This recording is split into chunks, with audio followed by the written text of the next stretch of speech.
Shut Your Mouth Lounge, episode 293. I am back. Addy, are you also back? Yes. The darndest thing I've happened, been- listener. These FBI people came down from the rafters from our studio, which I didn't even know we had the rafters or the studio for that matter.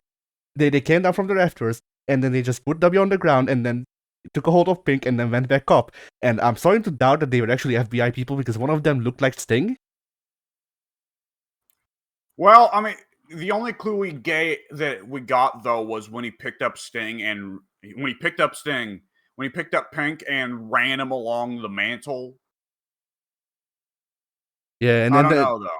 and then a Pepsi fell out of his pocket as they were raising him off the rafters. Yeah. Well, that's pretty normal for Pink. I don't know what you're thinking. True.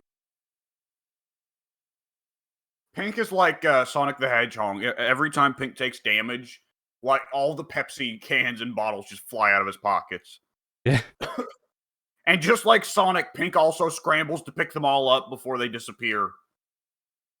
And just like Sonic, Pink also knows someone who is roughly the size of the average human mother. You don't? I mean, we all do, I think. There are some people that don't. I suppose not.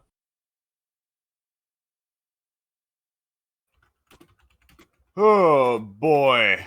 All right. What have I missed out on the last? What? I missed 3 episodes, didn't I? Yes. You missed an arc. Oh boy, did I? I mean, not really, no. Okay. But yeah. I definitely recall you saying that you dropped an hour of FF8 talk. Well, it wasn't an hour. I didn't even go as deep in as I wanted to because I forgot about things on the as I was talking about them because that's how mad FF8 made me. That's not completely true, but still, I'll pretend it is. But there were legitimately things where I was like both before and after the recording. I was like, man, I should really talk about this thing that happened in FF8, and I didn't bring them up. So yeah, it happens sometimes. Yeah. But yeah. I don't know. For my part, like sometimes that would make me upset, but by this point, I've accepted this podcast is not just like a journal of my life, you know? Yeah.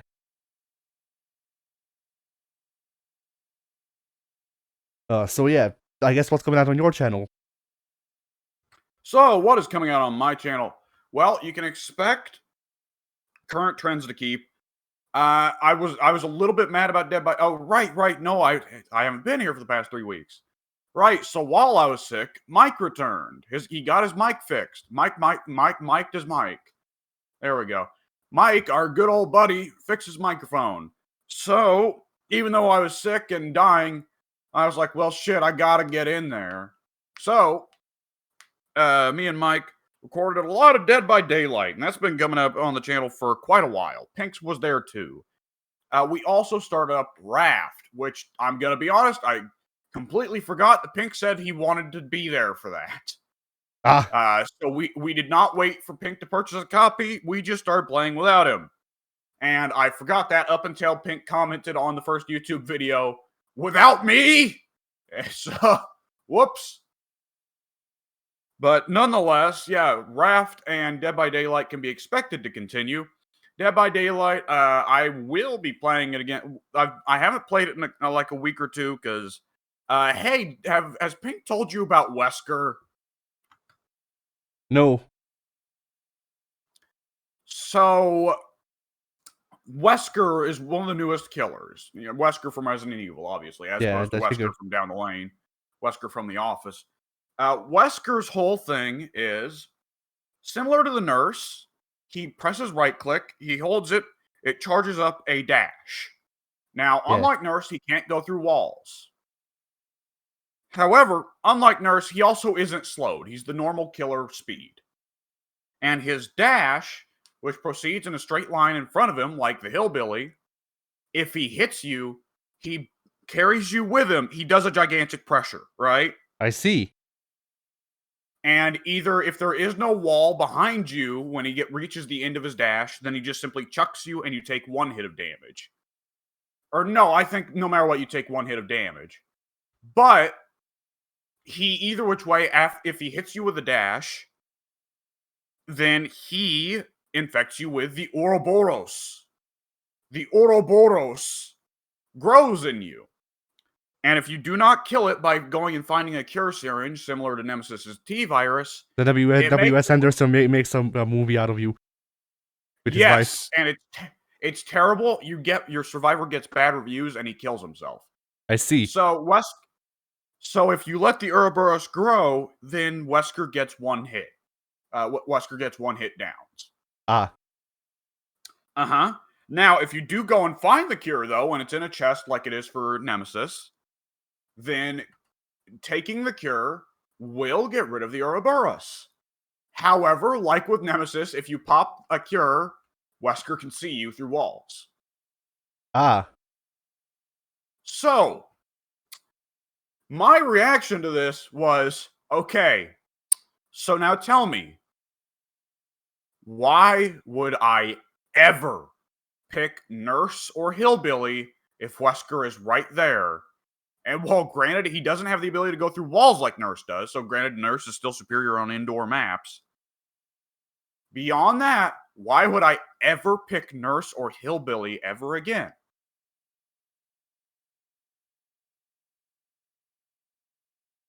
You don't want to buy the DLC.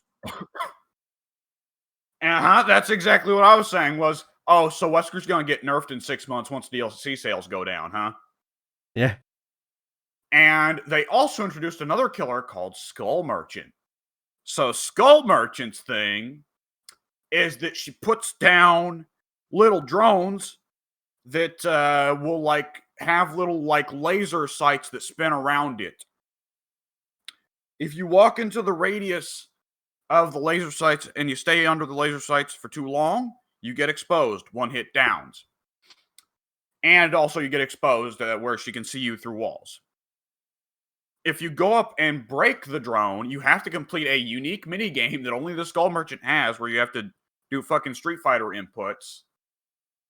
And if you do that, then you do break the drone, so it gets out of the way. However, you are also exposed and can be seen through walls.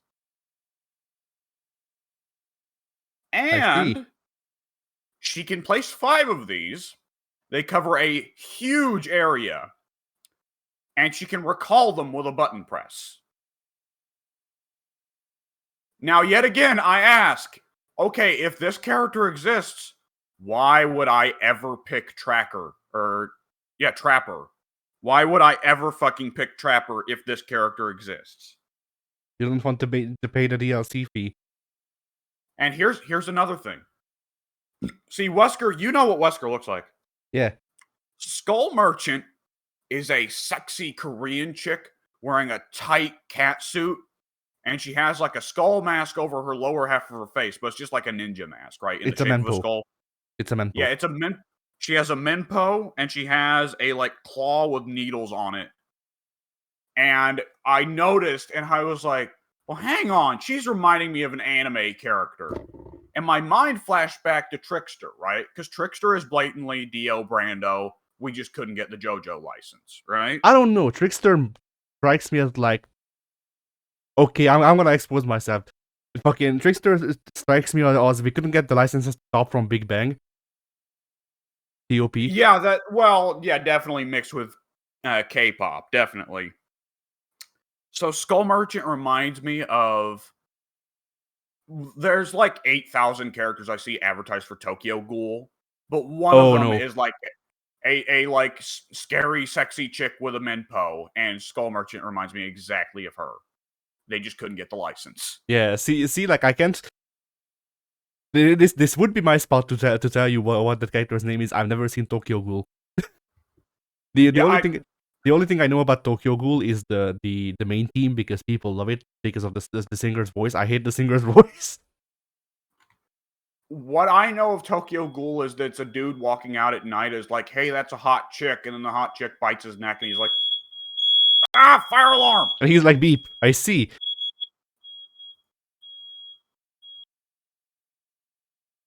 But yeah. Someone made the mistake of opening the air fryer. Ah.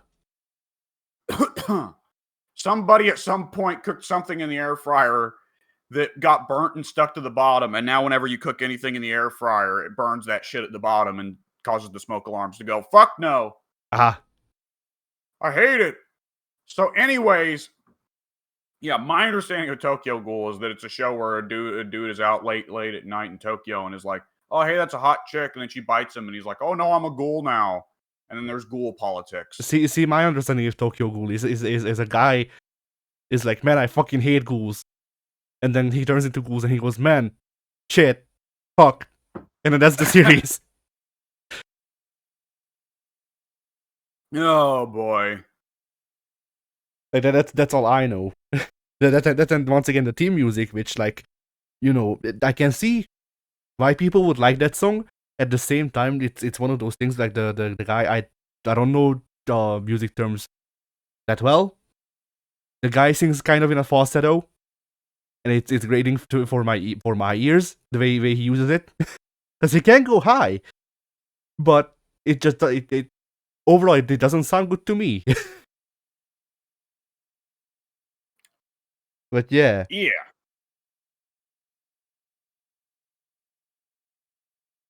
Continue, I guess. Oh, yeah. That's all I had to say about Dead by Daylight. And wow, what? Who? So Boy? when are they adding the girl from Demon Slayer that has the sushi roll in her mouth? I think, I don't actually know. I don't know. If they're just gonna keep adding anime villains, I'd have a lot of questions. Including, we didn't hit Helsing first? I mean, I feel like Dead by Daylight would be called out for being unoriginal if one of the killers was just the Pope.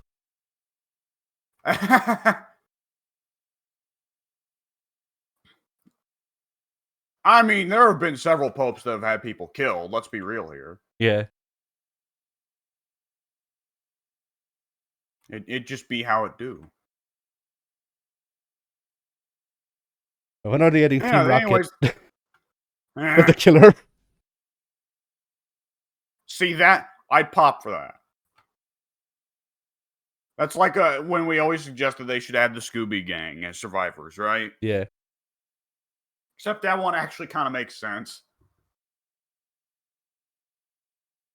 Okay, they had the and Scooby. when I say Scooby Gang, I mean the actual Scooby-Doo gang, not Buffy. Jesus Christ. Yeah, I figured. But yeah, like they had the Scooby-Doo gang, and then the killer is Scrappy controlling Mr. Bean. Why Mr. Bean? Because if memory serves, Rowan Atkinson was the actor portraying the character that was controlled by Scrappy Doo. Oh shit! You might be right. I don't remember. So, assuming my memory is correct, it literally was Scrappy Doo controlling Mr. Bean in the movie. That does sound right.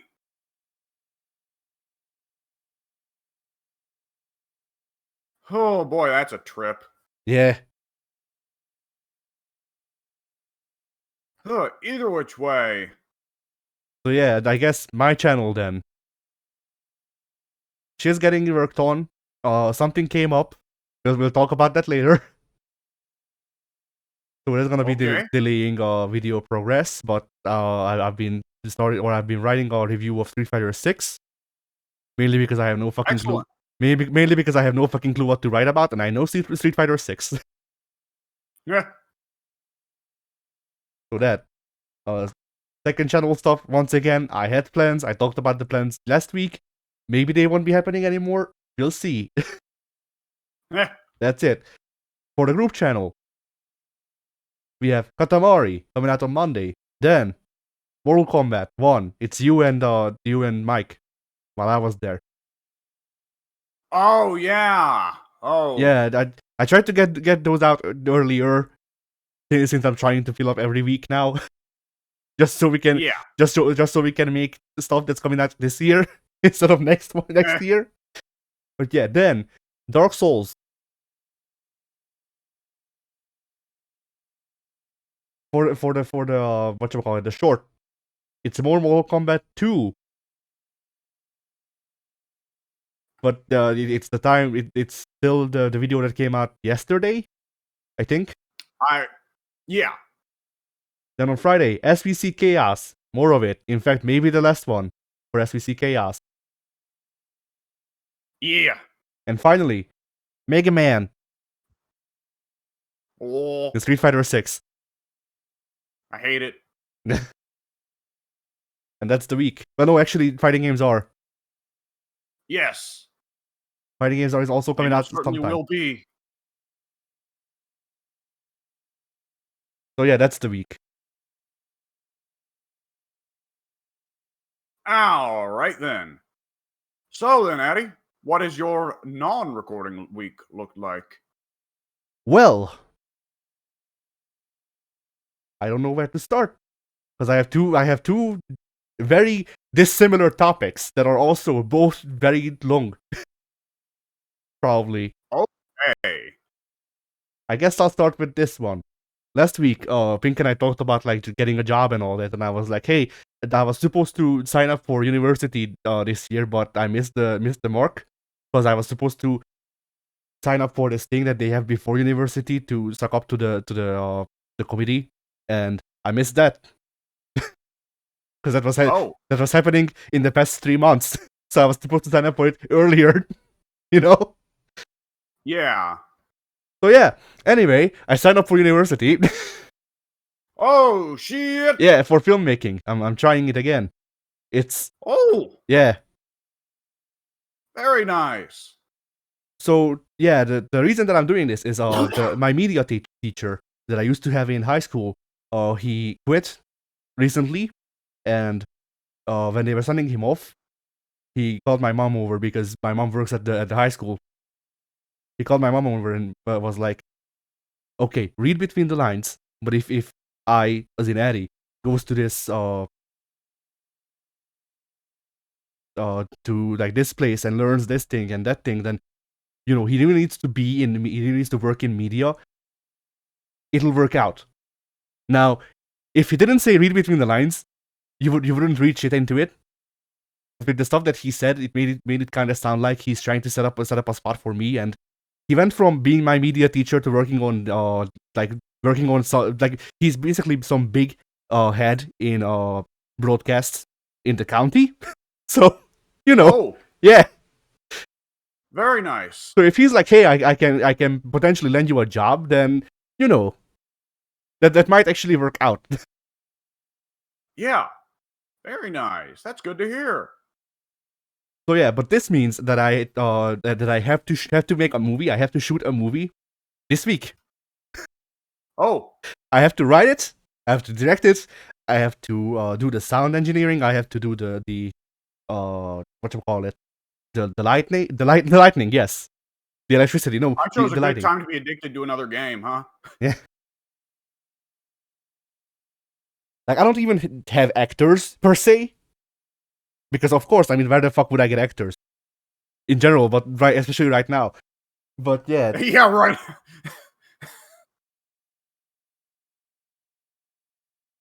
So yeah, it's all gonna be done by my mom and her friends, because she was like, "Hey, I'll ask around," and everyone went, "Sure, let's do it." In fact, one of the people who used to be our neighbor, she was like, "Why not just make 2 movies?" Because we had 2 ideas. So he's like, "Hey, I'm down to star in 2 movies. Why not?" It's a double feature, old Nickelodeon style. Yeah. But yeah, like they want or they expect a 15-minute at most short film. Now, I have no experience doing any fucking thing with in live action. So I know how to use a camera. I know how to edit. I have done both of those a lot. but there's a qualitative difference between making something for YouTube or for an advertisement or whatever, which I have done, and making stuff to potentially actually be recognized as a movie. Yeah. There's also the thing of I dislike dramas. You can take two guesses what these people are expecting. Yes. Which isn't. It's not a. Like they didn't explicitly say you need to give us a drama film. But like they're gonna be artsy fartsy fucking auteur types. Of course they want drama films.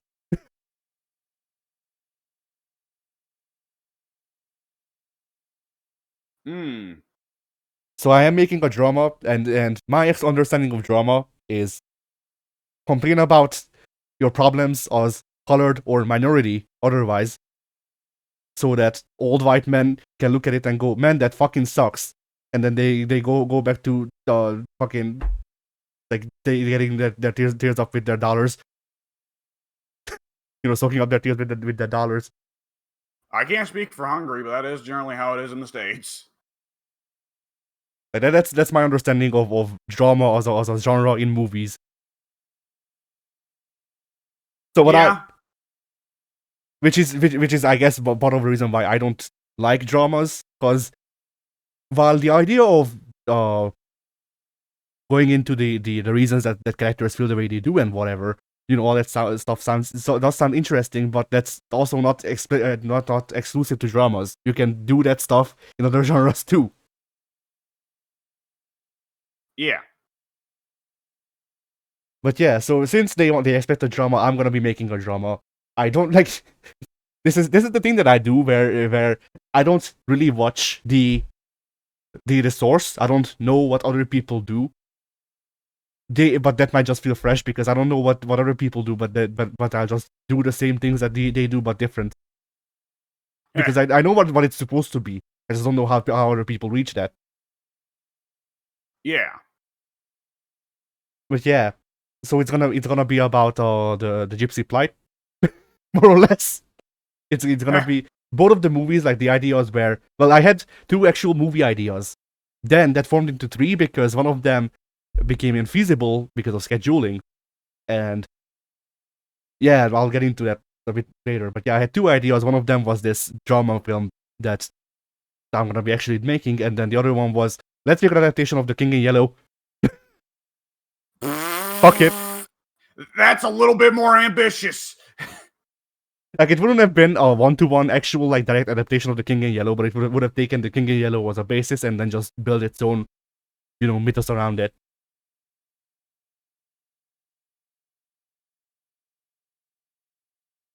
I'm not an expert on King in Yellow, but my understanding is it's a little bit nuts. I would have to I would have, and I would have to do more research into the source. The parts of King in Yellow that I have seen and read, the ideas are the ideas don't seem too far-fetched. It's some parts that you could change if you're doing an adaptation. Or what can I put it? Like if you're doing something inspired by it rather than just one-to-one trying to adapt it. Where instead of it being the script to a play, it would be, I don't know, a piece of art, a drawing. Could you get your mom's friends to agree to that? What? Could you get your mom's friends to agree to that?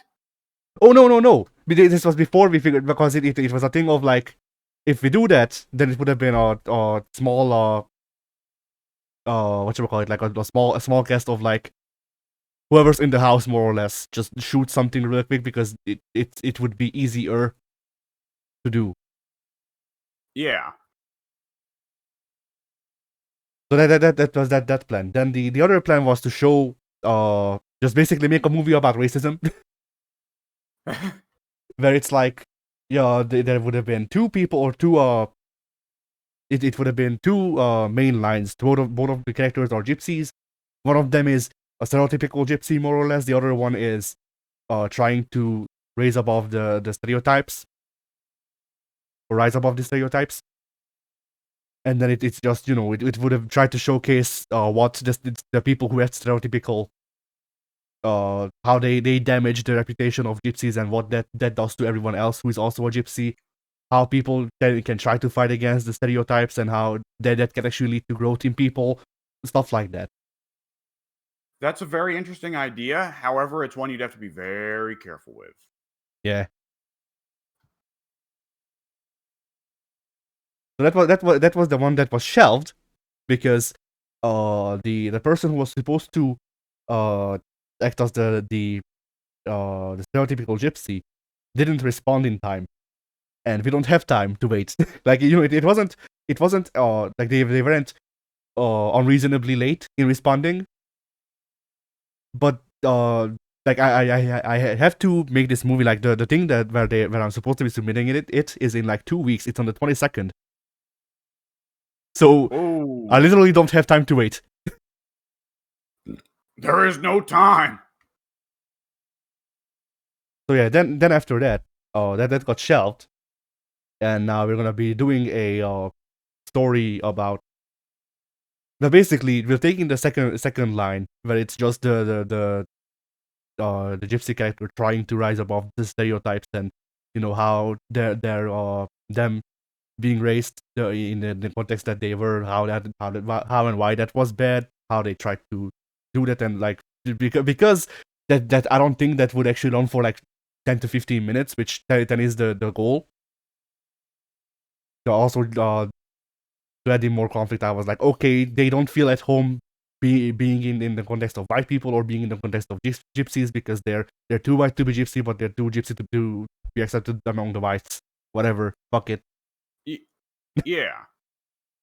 Which, like, some of this is shit that I experienced, so. Yeah. But yeah, for that, and then that's just gonna be because once again, budget, time, actors. I have none of these. Yeah. So the movie will be mostly well, the movie is whatchamacallit. The framing of it is that the character goes to a psychologist, and then they're talking to the psychologist about their life, and then we'll show their life. That's the movie, more or less. Just show snippets here and there with some narration and some dialogue, Yes. because that seems feasible. I don't know if I'd call it good, Yeah. but that seems feasible in the amount of time that I have. I have to write the script in the next 2 days. I have to write the final. Well, as close to the final as I can get, because it will definitely get changed on set. That's how scripts work. But Yes. But I have to write the script. And then you throw a hissy fit and say that nobody respects your writing, and you're gonna go sit in your trailer. Yeah, which I don't have. Yeah. But yeah, I'm gonna have to write the My script. trailer is a race car bed. I have to write the script in 2 days. On Tuesday, we're gonna go film the scenes with the psychologist. Which, by the way, we actually got a real psychologist. Hey! Yeah. So that's cool. But yeah. We'll shoot the scenes with the psychologist on the on Tuesday. On Wednesday, we're gonna be shooting the scenes with the gypsy crowd to show that the character is trying to fit in, and it's not like they don't have a bad relationship, but they also don't feel at home completely. And then I forget when we're supposed to do it with the white crowd, but it's literally the same but in a different context, just to have that shown as well. Then we'll also have to shoot some nice things like domestic abuse. Oh. Yeah. You're going for it, huh? Okay, I mean, if you want to be real here, it was my mom's idea to take influence, or to have her life influence the script. So it is literally just yeah, it's gonna be semi-biographical. Oh, I see. Yeah. Okay, I get it now. We are changing the names and some of the people, Yeah. because that's what understandably. I mean, the person who I would shit talk the most is actually dead. So good fucking luck suing me, asshole. But You're gonna be sued by a ghost yeah, in ghost court. especially since this movie isn't even gonna get released. I don't think, like, literally, unless either the university leaks the video, or one of y'all does.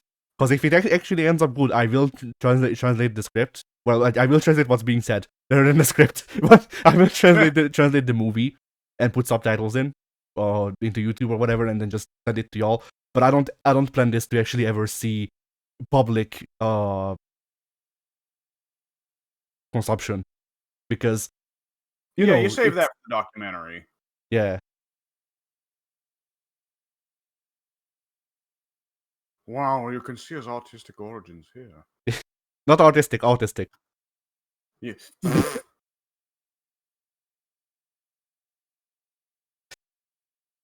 But yeah, so that's gonna be what I'm gonna be working on, and that's why the Street Fighter 6 review is gonna be waiting a bit, because I literally have to write a script right now, Oh, and like, like the quick best part. speedrun podcast. Go, go, go. No, I don't feel like that. It can wait until tomorrow. But you know, like it legitimately is a thing of like, I need to speedrun writing a script. I need to speedrun shooting a movie. I need to speedrun doing post. Like, I haven't done fucking the color grading at all. I have to learn how to do color grading right now. Oh, Yeah, because like usually I looked at that shit and I went, well, I don't have a monitor. Like, I don't have a monitor that I can trust with its color balance to be, real colors, quote unquote. Because you can buy monitors that claim real colors, and they're mostly a sham, from what I understand. But despite that, allegedly there's monitors that you can trust and can do somewhat close to real colors. And people do color grading to gain real colors in their movie, to have things look realistic, or to have some sort of style if they fuck with the color wheel too much. yeah. But I don't, like, I'm fine with real life footage that looks the way it comes out of the camera. I'm fine with that, because that's what the camera does. Like, it's it's a thing of like how some people don't like background music because it's fucking around with their emotions, and they're not really, like, uh they don't feel the emotions they Feels feel. fake. What?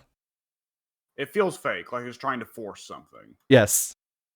And that's kind of how I feel about color grading, where like, I can see the merit of using color grading. I can see how, everything working together like that can be a net positive. But also, when I look at when I look at like a when I look at the scene and it's orange because they're in Mexico. Yeah. See, that can on some level be valuable. Game of Thrones made good use of color grading as just a simple shorthand way of telling you where they are in the world. And like, it's a little bit silly when it's applied to the real world, and Breaking Bad loves to make Mexico orange. But like in Game of Thrones, orange meant, okay, we are in, the fucking equivalent of Spain. The name currently escapes me. If it's yellow, we're in Essos, we're in the Far East, out in the deserts with Daenerys. If it's dark blue, then we are very much in the north. If everything looks kind of golden, we're in King's Landing, and so on. Yeah, but then production of this size, which is to say none. But yeah, a production of this size, then I don't see a lot of reasons to color grade locations, because the locations are fairly close by. There's not gonna be a lot of Yeah. variance in how the sun and the fauna, or whatever, the surrounding environment, like, reflects that light, because it's largely the same place. Heh. Like, there's 4 locations, I think, overall, maybe 5. So, like, that stuff. And it's also the thing of like, for example, sound engineering. I don't know what they call it in English. There's this spot of work in that is in Hungarian, called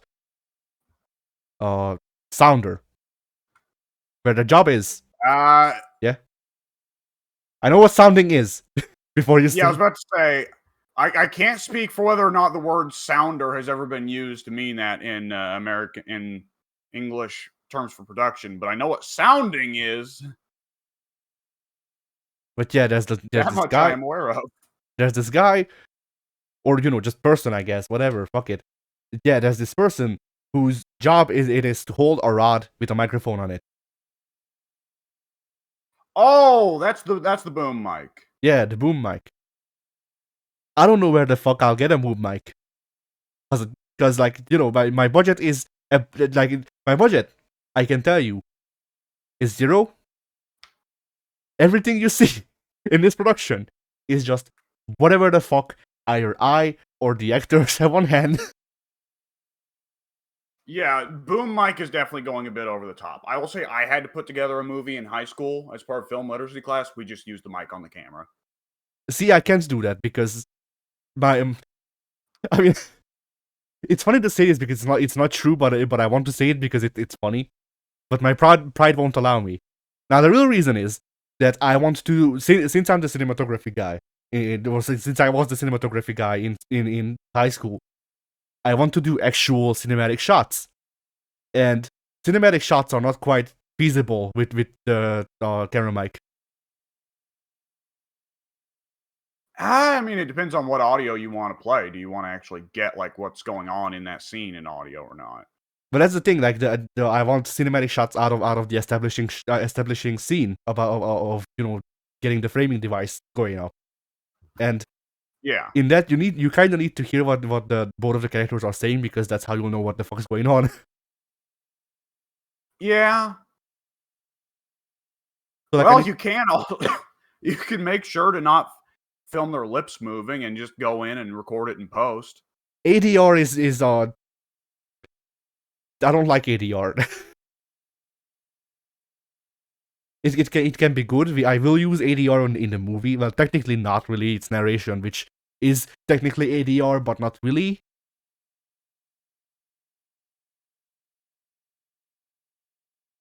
Yeah. But yeah, like there's gonna be narration. I will use the possibility of ADR there. But when it's people talking on screen, I want when it's people talking on screen and it's supposed to be actually plot relevant. I want to be able to hear them properly so that I can mix stuff together good. And like I have a stick, I have a backup microphone, a USB one. I don't have no fucking place to plug the USB microphone into or a place to attach it to the stick.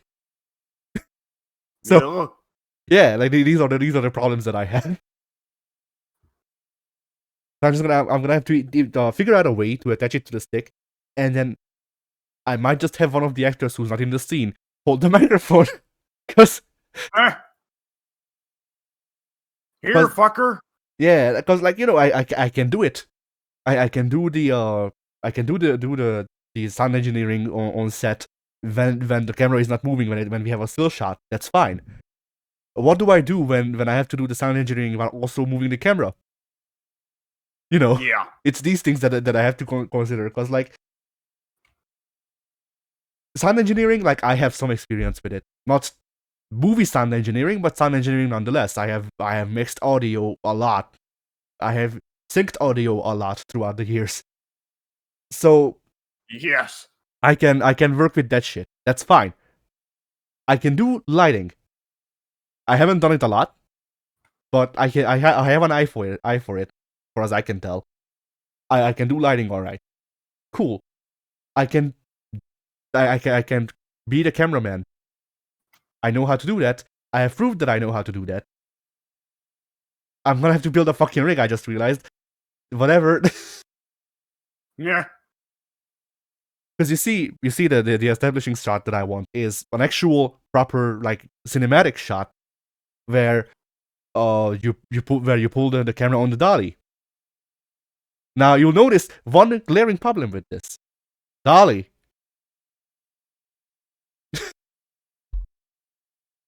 Like I was about to say Yeah. I was about to say I have a camera. That's a lie. I currently physically possess the school's camera. as in my high school's camera, which they said. Yeah, that could be a problem. But no, you see, here's the thing. We tried to give it back, and they went, "Nah, just keep it. If we need it, we'll tell you."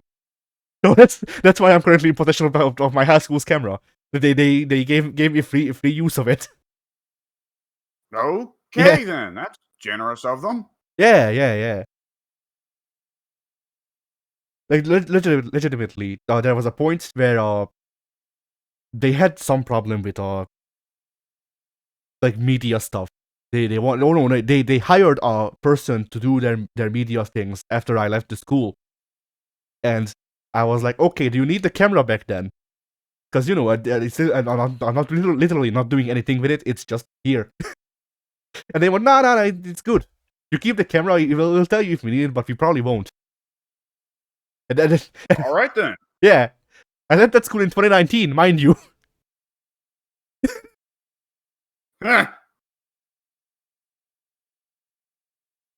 So yeah.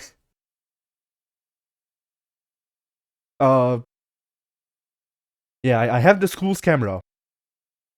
I have the school's stand that goes with it. I can use that. That's fine. That doesn't fucking move though.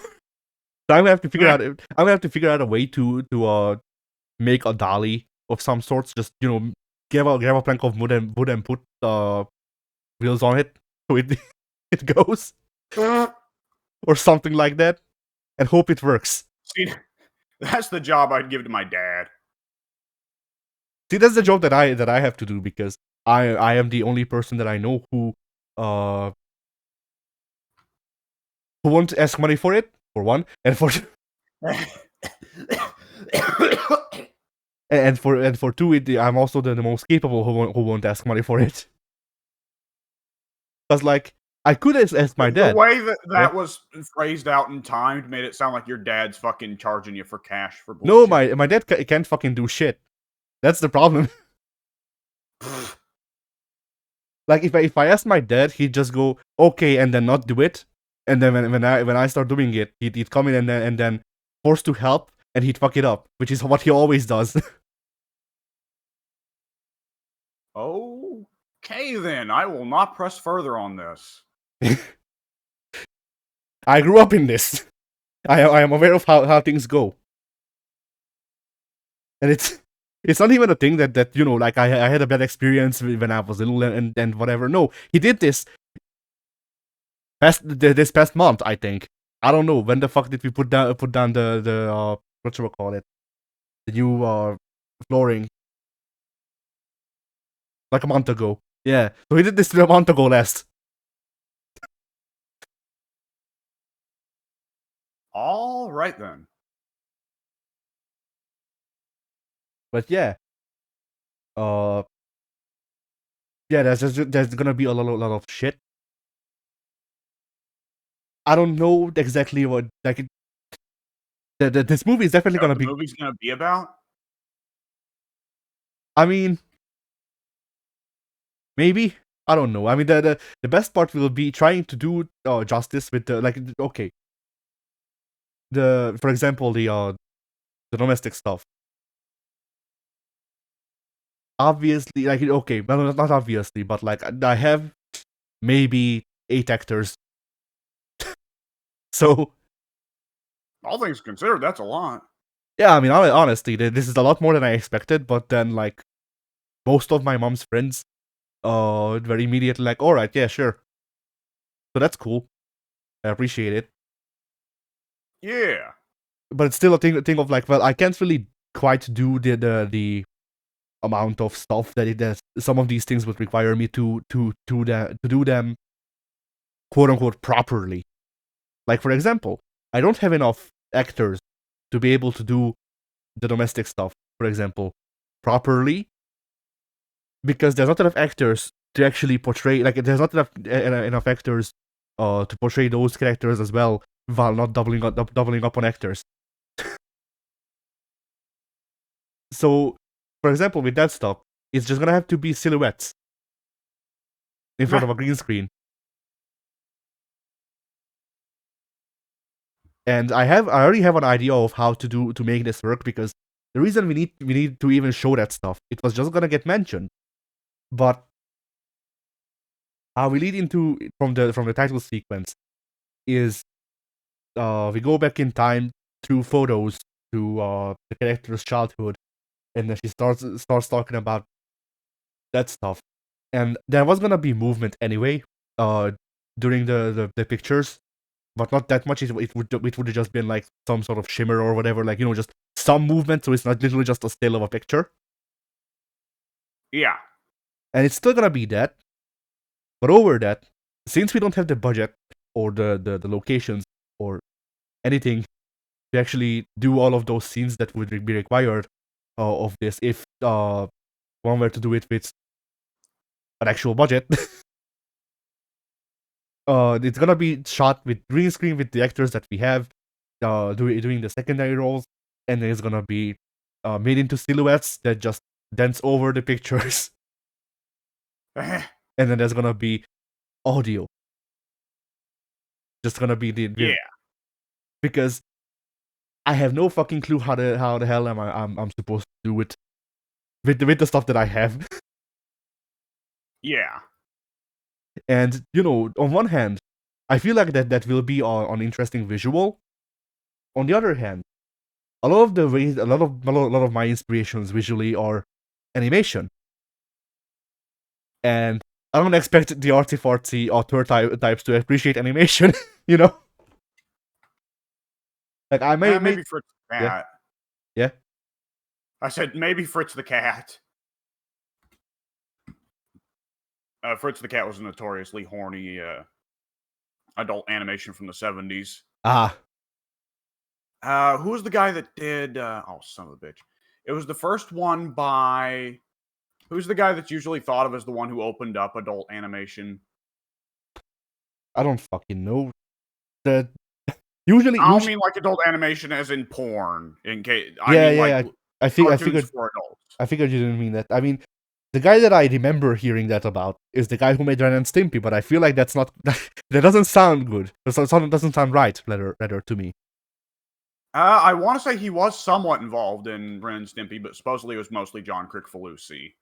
Yeah, it's John who is Falusi. Obviously now somewhat more controversial than he used to be. Yeah, John Falusi is the person that I hear that said about.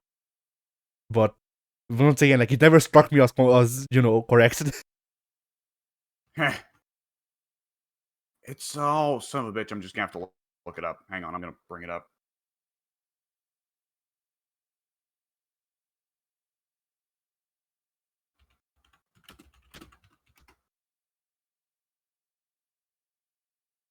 Ralph Bakshi. Yes, there we go. What did I even bring him up over? Right, Fritz the Cat. Yeah. If you bring up an old Ralph Bakshi animation and inspirations, then they might appreciate it. But that's just so that they can show off how they know things and they don't want to look like they don't know things. Yeah. I mean, the last time that I tried, they asked me about what sort of movies I like, and that might be the reason that they didn't pick me up. This time, if they ask me what sort of movies I like, I'm just gonna start talking about fucking anime. Fuck it. Yeah. Like I'm honestly just gonna be like, hey, I don't really watch movies because of this. I'm gonna tell them the shit I told you, where movies I literally can't keep my attention on the movies while I watch them.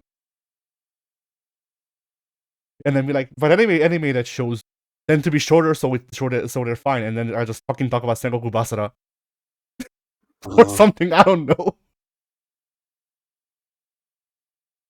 The thing too is that like, I don't really watch a lot of dramas or whatever because of the reasons I said. Where like I don't really care for knowing the colored person's plight, because I know the colored person's plight. I am a colored person, but.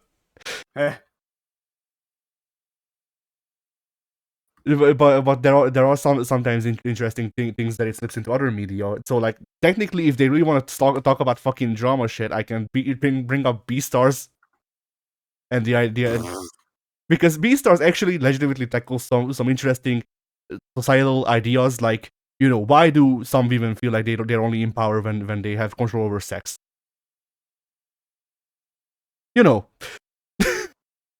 I wouldn't know actually, but nonetheless, don't explain it. I won't. I don't. I wouldn't say that Beastars really goes into explaining it or whatever. It's just, but it raises the question.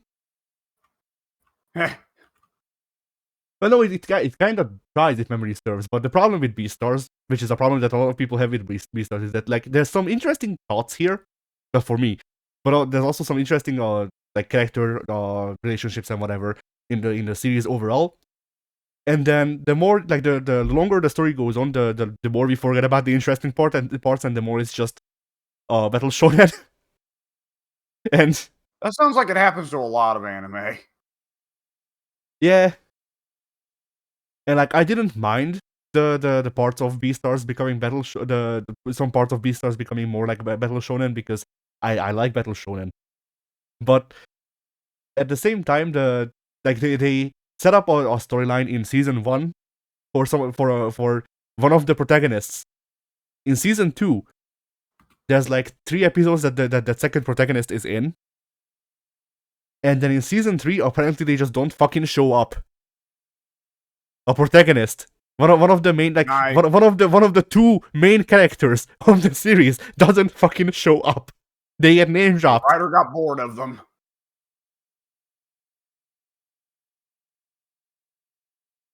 So yeah, like as much as I think Beastars season 1 has some good points to it, I can't fault people for not liking it overall because fuck. It's the classic anime blunder of I'm gonna raise a ton of interesting ideas. I will not work on them. Like I will not put in the time to actually go and like establish these things or whatever. Just here's the ideas, and that's it. And that seems to be a problem with anime of all sorts. Anime of actual like good quality and anime of middling quality, anime of bad quality. But like I'll raise it because it's the one that comes to my mind immediately. But like Naruto had 4 good ideas in 1,000 episodes, and those 4 good ideas were enough for a lot of people to get hooked because they're gonna go and work on those ideas. They never fucking do. No. Like this is the reason that I don't like Naruto, because like I watched all of it. I mean, I watched all of Shippuden because my mom wanted to, and she needed someone to translate. But but still, I watched all of Naruto, and like even just in Shippuden, Hiden and Kakuzu are a very interesting team because they both fucking hate each other, but because they're both immortal, they can actually like try to kill each other, and they know it won't hurt, and that's why their team works. Like it's an interesting dynamic, and one that they don't really go deep into because Kakuzu dies nearly immediately. Like they figure out the way that he's immortal and just undo it, and it's fine. He's dead now, and then Hiden never truly dies. He's just buried in parts so that he can't reassemble. Right, I remember that. Yeah. And then like that sucked to me because once again, one of the best ideas that the series has had was that duo to me. Like I was interested in seeing them come back later and then get beaten, but not really like killed or whatever. And I know Kakuzu's dead. Yeah. It's just another fool for to get beaten by Naruto's divine bloodline. It wasn't even Naruto that time. At least I'll give them that. Naruto, or not Naruto, fucking hell. Kakuzu and Hiden were beaten by Kakashi and Shikamaru, respectively.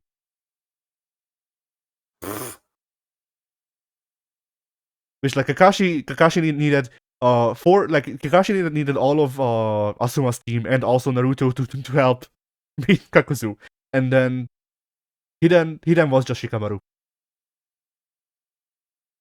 But I forgot Shikamaru got to do anything in that show. That's most of the sidecast, isn't it? Yeah, by all means. Like, what do I say about virtually every anime? I like the side characters a lot more than the main characters. Yeah. Neji's greatest contribution in life was dying. I like eating and being a pervert, and I love fighting. I like my friends, but I will happily sacrifice all of my friends to get a stronger enemy. Who was The the next first fucking one? Dragon Ball villain should just Ah. explicitly be like, I eat things and I get stronger, and Goku's like, okay, here's Krillin. Like, Goku just guides the guy to eating everyone on Earth, and then Goku's like, okay, let's fight. Yeah. See, that's why I don't. That's part of why I don't like Dragon Ball. I don't like Goku as a protagonist, and Goku is God. Literally, Super Saiyan got Super Saiyan. Fucking Cell Senzu Bean. Yeah. I was gonna say that while like, he throws Krillin into the guy who eats and gets stronger into their mouth, and then he has Senzu Krill. Fuck it. But yet, whose character was they're a pervert? Because I don't. Naruto's a pervert, isn't he? Not really. Not best like they introduced the sexy jutsu in part 1, and that's honestly it. That's as pervert as he gets. Like he doesn't really even really use it past part 1, from if memory serves. Which is bizarre, because really you'd think that'd actually be a quite useful power, as many horny people as there are in anime. Yeah.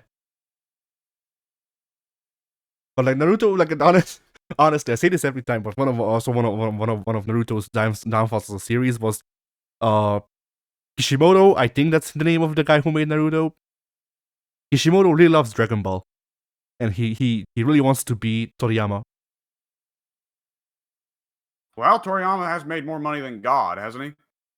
I'm not sure, but like he doesn't even want to be Toriyama for money. No, he wants to be the guy who made Dragon Ball. Not even for the influence of Dragon Ball. He just loves Dragon Ball that fucking much. Well, if you got a passion, I guess. But this meant that Naruto near the end just became okay. But what if I try Dragon Ball? And wouldn't you know, it was bad. Yeah. There's literally okay. Like if you need any more proof that I forgot his name already, Kishimoto. If you want to need more proof that Kishimoto really wanted to fucking make Dragon Ball, one of the Tail Beast people, one of the Jinchurikis, Is Son Goku. no, Oh. one of the Jinchurikis in Naruto is named Roshi, and his tailed beast is Sangoku. Yes, there we go. That's what I was remembering. Yeah. I knew one of the tailed beasts was Goku. And I saw that, and I went, man, like, just at that point, just actually put in fucking Master Roshi with his stand being Sangoku.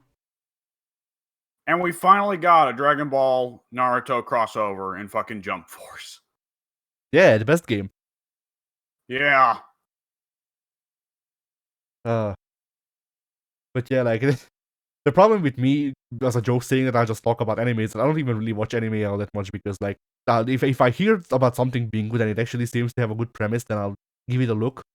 But like the last animes I've seen were Beastars, which I watched because a lot of people say it was good, and the first season had a good setup, and then once again we've already discussed what happens with the latter seasons.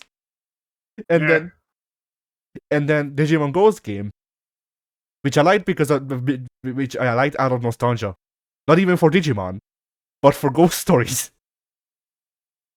Because Digimon Ghost game is Ghost Stories, the original dub, not the American dub, but the original version of Ghost Stories, but with a Digimon filter on it. And I'm fine with that because I really enjoyed Ghost Stories growing up. So you know, like I literally have all of that series on my shelf right now. Heh. But yeah, but like past that, like the greatest thing that I can point out about it is that it had a really good representation of a toddler and what it's like to try and raise a toddler in Gamamon. But like past that, it was a Digimon Kids show with a horror team in it. Like, you know, Yeah. wouldn't call it high art. Yeah.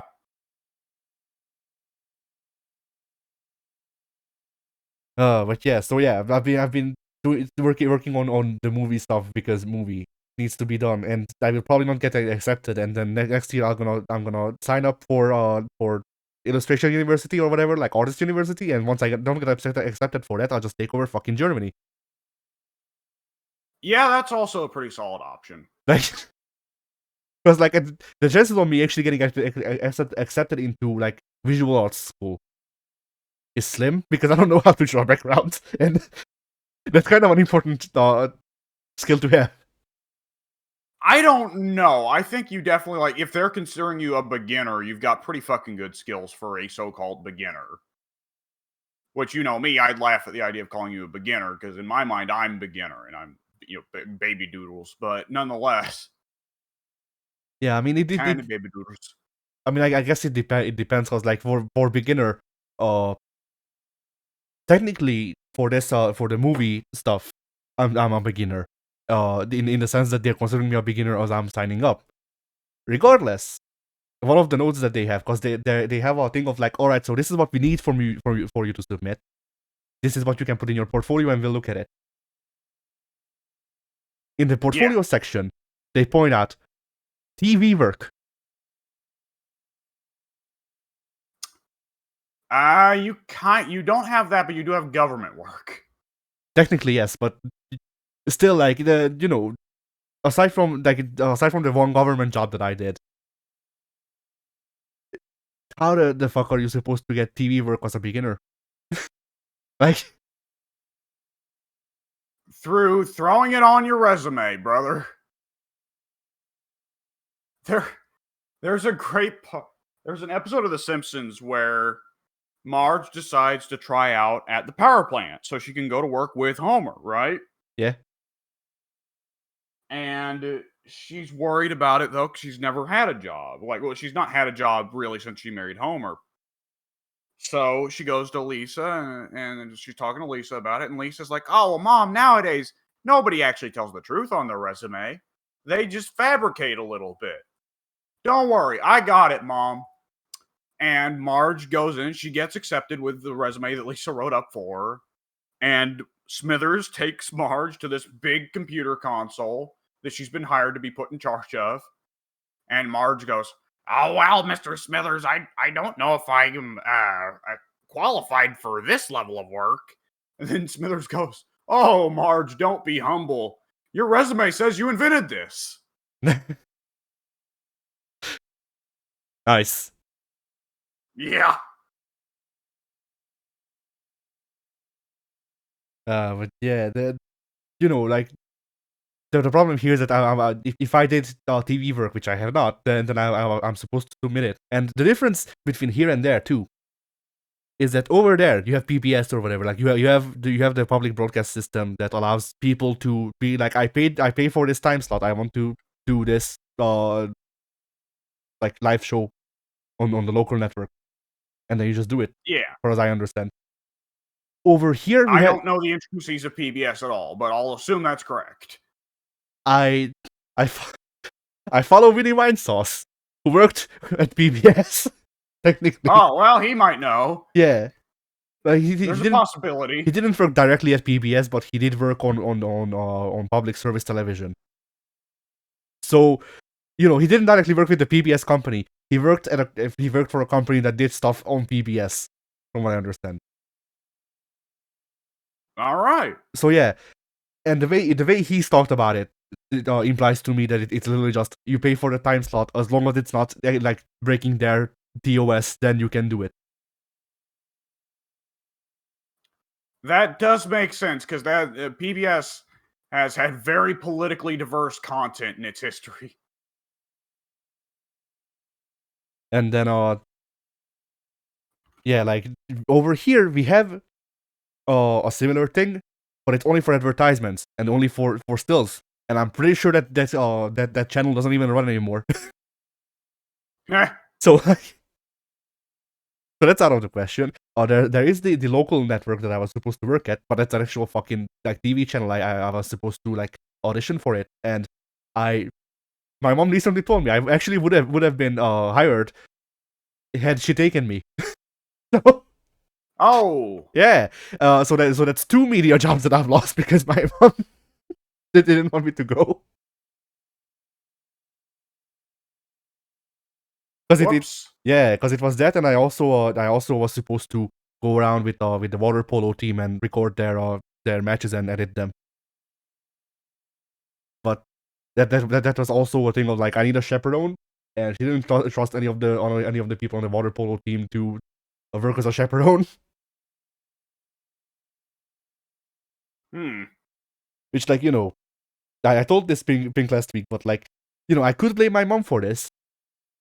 At the same time, like these are the things that these are some of the issues that I have with finding employment, where like I have because of my ailments, I have such a weird what you call it, like I was raised so weirdly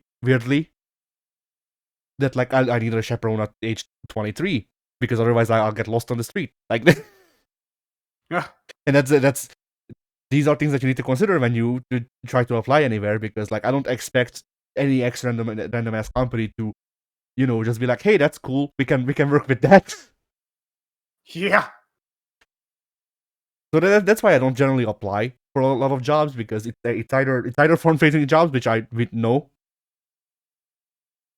or I just don't expect shit to work out that way, because yeah. I have, however, looked at background work, like basically the same stuff that Ping does.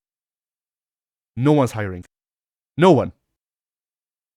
It's not a great economy.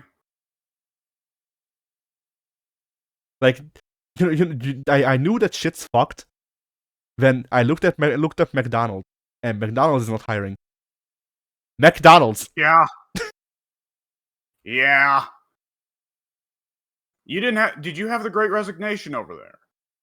No, not yet. Okay, that would explain it. Like right now, there are like the economy's not in a great place, but after the Great Resignation, there's a lot of places that are like, dude, you could walk into here smoking a fucking crack pipe right in front of the manager, he'd still hire you. Yeah, no. Currently, it seems like if companies are going out, they're gonna go out wholesale. It's not gonna be people quitting. It's gonna be the actual fucking company goes bankrupt, and there's that. Yikes. Yeah, because like people need these jobs. Like people literally cannot live. So Yeah. like people generally can't afford to quit jobs. And then Yeah. the jobs that are Yeah. hiring, Well, yeah. a lot of the Great Resignation happened because because the government was like, hey, here's a bunch of money, and people were like, sweet, I'm gonna fucking quit my job.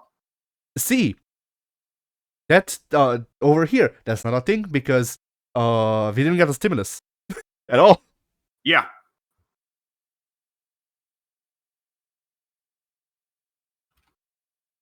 So yeah, that would explain it. Yeah. Yes, that would. But yeah, so like I've been looking because the way they posted the stuff for the university is that I would need to pay for the university, which isn't given over here. There are government funded stuff that you can do, where if you have a high enough GDP or whatever, not GDP, what the fuck I'm thinking of Gross like, domestic product. yeah. If you have a high enough GDP personally, then we'll just pay for you. Fuck it. If you were accounting for an entire whole percentage of our national economy, we'll pay for your college. Yeah. No, but there is a thing where like if you have good enough grades, pretty much, if you do well enough in school, then we'll fund you going through this school, and we'll just fuck you on a credit. It's fine. Yep. Hey, now, all you've done, the only difference between that and American college is that you've cut out a step. Oh no, your options here are get fucked on credit, but you don't have to pay that credit towards the actual like tutorage. You just need to pay it for like rent and the school stuff. But you're not paying for the actual university. You're just paying for like textbooks and shit. Or you have the alternative of paying for the tutorage and also the textbooks and shit, Yeah. and getting fucked on credit that way. Well, credit, that's no thing to get fucked on at all. That doesn't stick with you for your whole fucking life. Yeah. So yeah, they had it posted, so it's something that you have to pay for, and the cost of tutorage for the university is $200 a month. Yeah. Yeah. Now you only have to pay once every half a year. That's still bad though. Like that doesn't suddenly make it not $200 a month.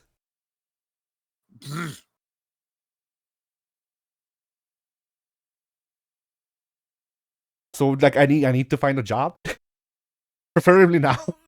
but Yeah. but that's assuming that I get accepted, which it's one of those things where like if I do, good, then I actually get to move on with my life. If I don't, good, I don't have to pay $200 a month. Yeah. Like it's just gonna be a reset where I go back to doing fucking nothing for the next year. But I'm kind of used to that now. It's real easy to get used to. I've been observing that since I've in the past year that I've not been at college. Yeah. I mean, the real big problem for me, like once again, is just like the job market doesn't seem to exist really. the jobs the jobs that there are literally it's just okay. So you need to work the cashier, and just front end jobs like that, or call center. And other people might be able to do those jobs. I have social anxiety disorder. So Yeah.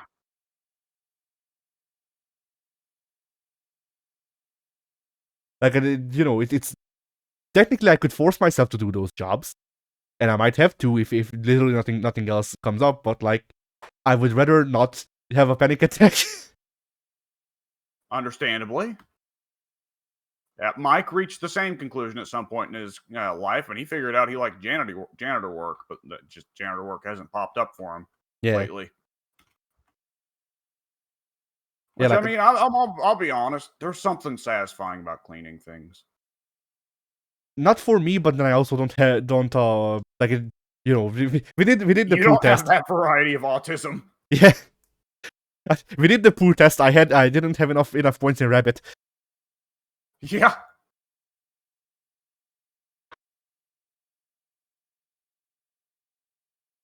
But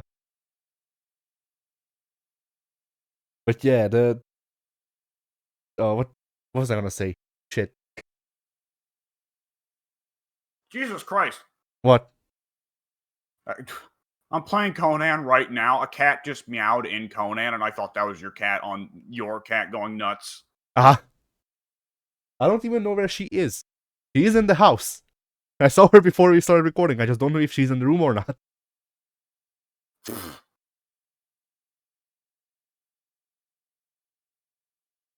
But yeah, Let me get this in. Yeah. Let me get this in before I forget. So the other day, family hit the international market, and ordinarily I love to come along for that, but I was busy with things. So I told them, surprise me, because that's the store that has like groceries and treats and all the kinds of things from all over the world. So I said, surprise me. And I don't think that they necessarily realized what this was. They got me a variety of Japanese chocolate biscuit. It's pretty well kind of like it's like a cookie outer shell with liquid chocolate inside. The cookie's kind of like what you'd have in a Twix. But the important part is, do you know what the name of this cookie is? What? Concho. Ah, nice. They're not. These cookies are not going there. They're going in the other end. Be sure to ask your family to get you Pocari Sweat next time. Yeah. You are aware of Pocari Sweat, right? No, but I'm gonna guess it sounds horny. Pocari Sweat is a brand of water. It's just bottled water. Oh, well, I'm a big fan of the Flork of Cows lately, right? Yeah. Flork of Cows has started selling his own bottled water that you mail order that is named Anime Girl Thigh. I see.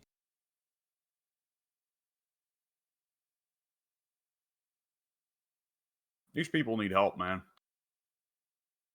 I don't know why, but this reminded me of the time I saw a re-upload of Mr. Brightside recently, and you know where in the chorus "Open Up My Eager Eyes." Yeah. Yeah, all of the comments were pointing to that part, and then writing "Open Up My Eager Eyes." Oh boy. I don't know the implications, but it's funny, I guess. I You know, just the other day, me and Mike were talking about that whole thing with the when Clown thought it would be cool to bring on those teenagers. One of whom still has yet to leave. Yes. Yes, that's the one I'm about to talk about. See, it was a boyfriend and a girlfriend. Yeah. Okay. And they come on, and I forget, were you there in this call? Maybe. Were you there for that horrible, awkward, awful night? I don't. They were playing DVD, Yes. but I was Yes, playing I Avengers. was Oh, there. God. I was there because I remember signing off, going, "Hey, just don't make me do my job, and we'll be cool." And then I left. Yes, yes. Right, I remember And you then saying that. jokes You ducked out before I did. I thought I was the first to go, "Oh fuck this," and then duck out. jokes You on made us. a wise choice. Jokes on us. They didn't make me do my job. No, no, they didn't. Matter of fact, there's one person that did try to do their job there, and he made all the wrong choices. Eh. Regardless, so either which way, I remember very distinctly when at one point I think Mike asked the guy, "Yeah, hey, what's that avatar you got there?" And then the girlfriend gave us the whole like elaboration, the whole fucking exposition dump of like, oh, that's his favorite anime girl, da da da da da da da. And I was just sitting there confused, like, okay, it's one thing to want to fuck a cartoon girl, whatever. That's not really anything new. And we know people who want to fuck cartoon girls. It's another thing entirely to like give your entire like thing to your girlfriend where she knows the history of it by heart and have it as your avatar when you hang out with your actual real life girlfriend. And that was the first I time in mean, my life. yeah. That was the first time in my life where I shook my head and went, "Kids." And it made me realize, oh no, it's happening. See, that's a specific like relationship what's the word I'm looking for, dynamic. I know this because my sister, who is I think your age, also does this, but technically not with fictional people, technically, but only technically. So, in a relationship she's in, she has 2 kids, mind you. Any relationship she's in, eventually they find out that they are playing second fiddle to Jack Sparrow, and they either make good with that, or they don't. There has yet to be anyone. I'm not shitting you. There has yet to be anyone who doesn't just go okay and just puts up with it. Yeah. I mean, I don't know. I'm sexist, so I almost feel like it's different for going from girls to guys. I don't know. Like, I'll admit, as much as I thought it was suspect of another man to tell his girlfriend that, I wouldn't have a beef if what. I mean, everyone's got celebrity crushes. That's a bit different. But when you've got like a whole lore surrounding your boner for this cartoon chick, I Well, don't know. did he have a lore surrounding his boner? Dude, I don't have it memorized because I remember that just being one of the most painfully fucking awkward nights of my whole life. Which again, I gotta say, like, man, you were the smartest out of all of us to duck out first. Yeah, because like obviously I wasn't there. I can't know. Just from the virtue of it being an anime girl, I wouldn't be surprised if it was just here's a lord on the character. Guy likes character. Yeah. Oh my, she had like demon horns. I remember. No, wait, he's still on here. We can go look at the avatar right now. He hasn't changed it. Yeah. Hang on, let me pull this shit up. Yeah, it's. Oh, I thought there was demon horns. No. But she's just got like the shirt off the one shoulder sexily. And there you go. Yeah, that's all I can really make out there. I'm not paying that much more attention to it. Yes, but like, it's booming breastily. Yes.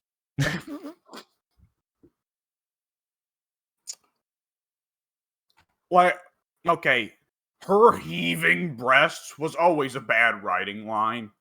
But now, if anytime I see it in an older story, especially like anything like that, like it's guaranteed it will get a big ass laugh from me now.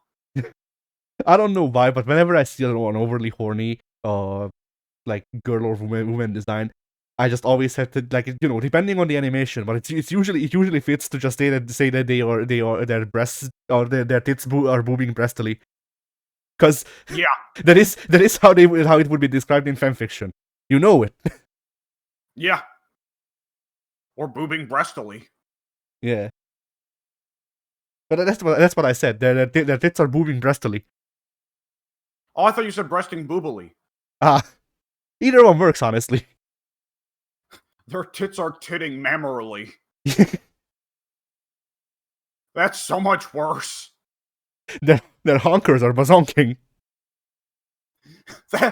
Okay, that's actually great. That's like a line from Scrubs.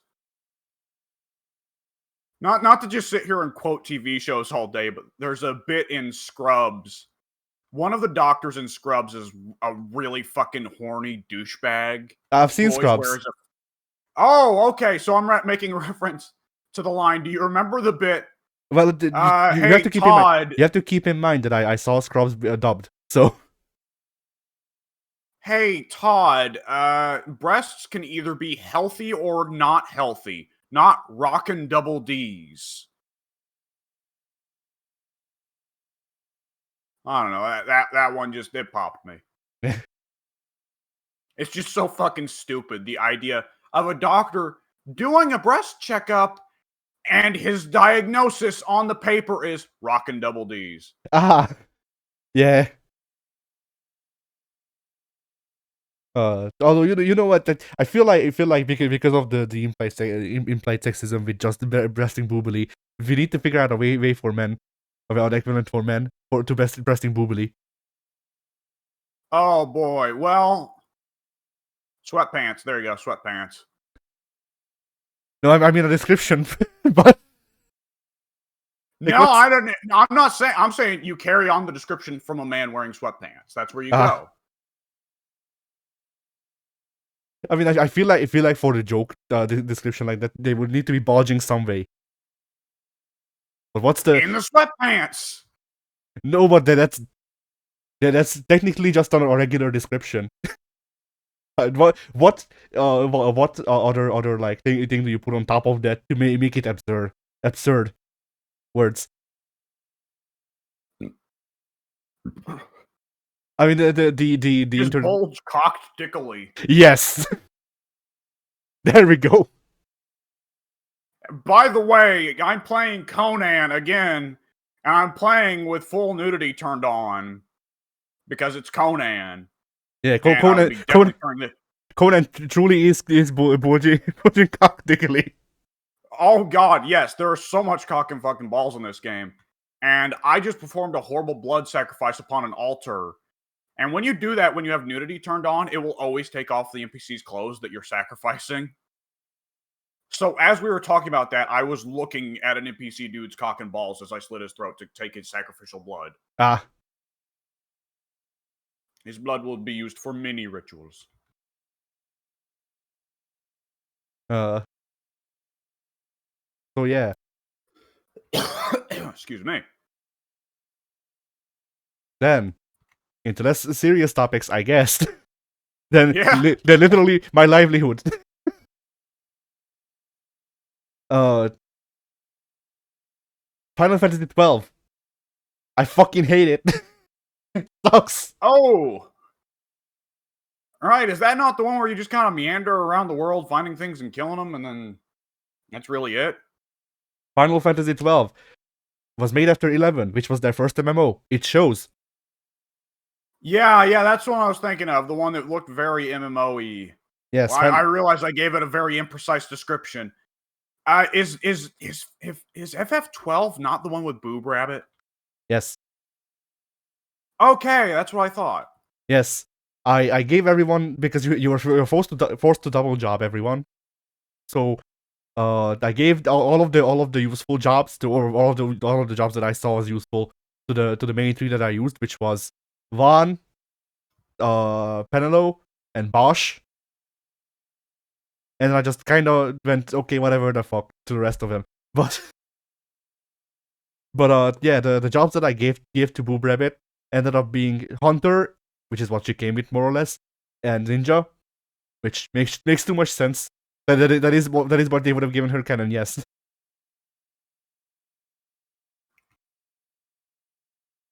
Okay, well, you just said a lot of words I didn't get, but I assume there's some greater significance to them for FF fans. And I'm just saying that I took the obvious booby ninja character and actually turned her into a booby ninja, not because I wanted to, because of her premise, but because that's literally all that there was left to make her. I see. But yeah, because of the job system and how you have to double up eventually, I had some funny combinations. Because, like, some of them made sense. Like, Vaughn, I made Vaughn, who is the protagonist, I made him a monk samurai. Not the best, like, meta build, but, it makes sense. Sorta. Yeah. Then, the knight guy, Bosch, I made him into a knight, who is also a time wizard. I see. That's kind of out there, but, it still makes kind of sense. You can still be like, well, okay, I guess he's kind of like a paladin, but with time powers. Alright. Yes. So, you are aware of the red mage class. I have only learned about the red mage, white mage difference very recently. Ah. And I'm going to be honest, I think I've kind of forgot it. Black mages are all damage, white mages are all healing, red mages are somewhere in between and also have a bit of actual combat skills, right? That depends on the game. Usually, red mages are just a bit of restoration or a bit of destruction magic. Aren't red mages the only one that can wear armor? Ones that can wear armor? As far as I'm aware, it depends on the game. Most of them, yes, though. Oh, okay, I was reading about FF1, which I believe that was the case when I was reading about it, but obviously that things can change between games. Yeah. So yeah, red mage is in Final Fantasy 12. Penelo, I had her double class as white mage and black mage. Well, that's a little bit strange. I mean, to me, it was just very funny to make a red mage. Well, she still couldn't get armor, right? Oh, she could. Because Oh, yeah, because depending on what you unlock and the summons you get and all that, like summons can, because of how the the unlock system is. If the summon spawns in the right place in the unlock system, then you can get stuff that you otherwise wouldn't be able to get. So if you got lucky, if you get lucky, which I did, then you can get armor on mages and shit like that. all right.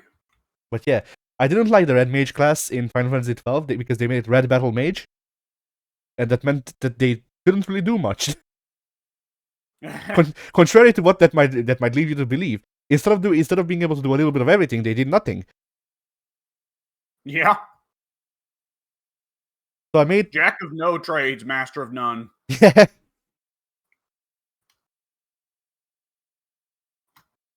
So I just went, okay, well, I already have a white mage.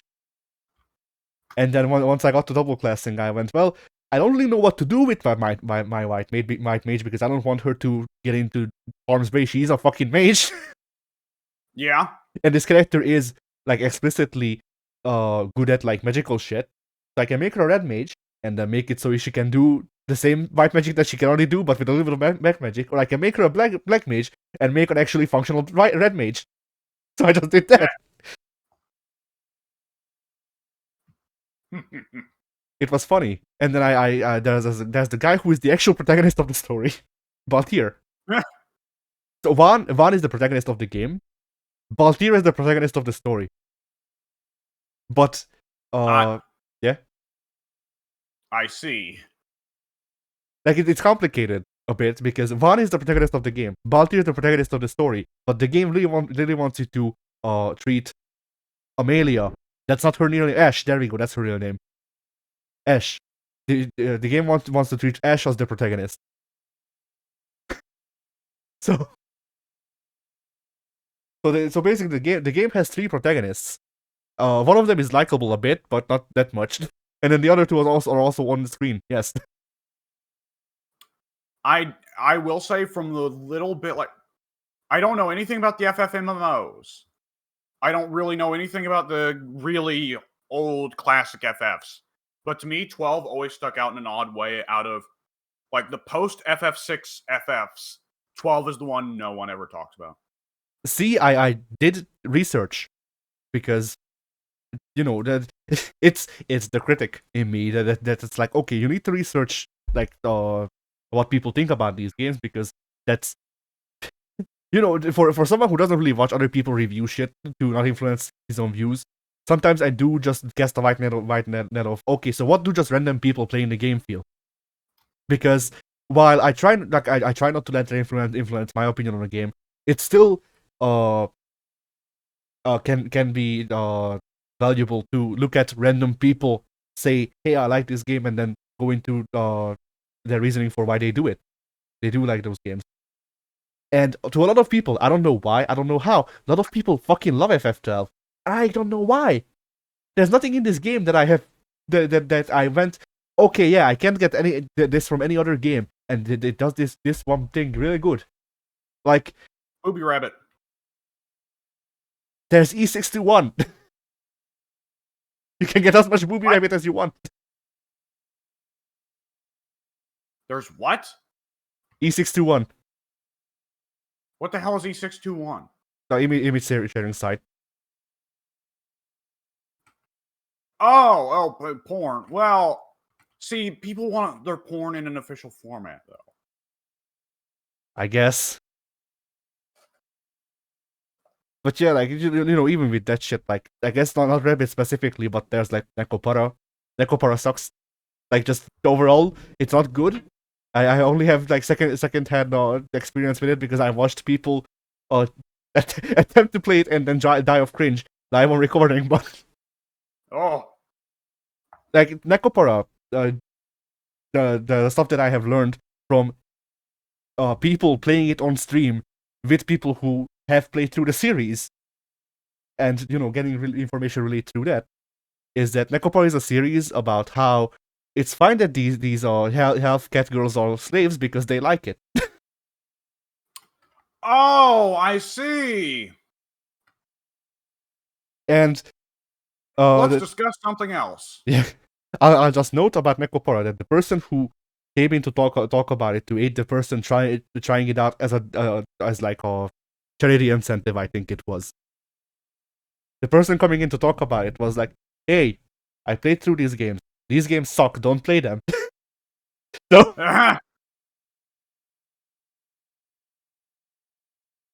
so it's one of those things where, like, if you hear that about a competitive game and you go, "Okay, that's a par for the course." This is a fucking visual novel. Yeah. Yeah, that's pretty strange.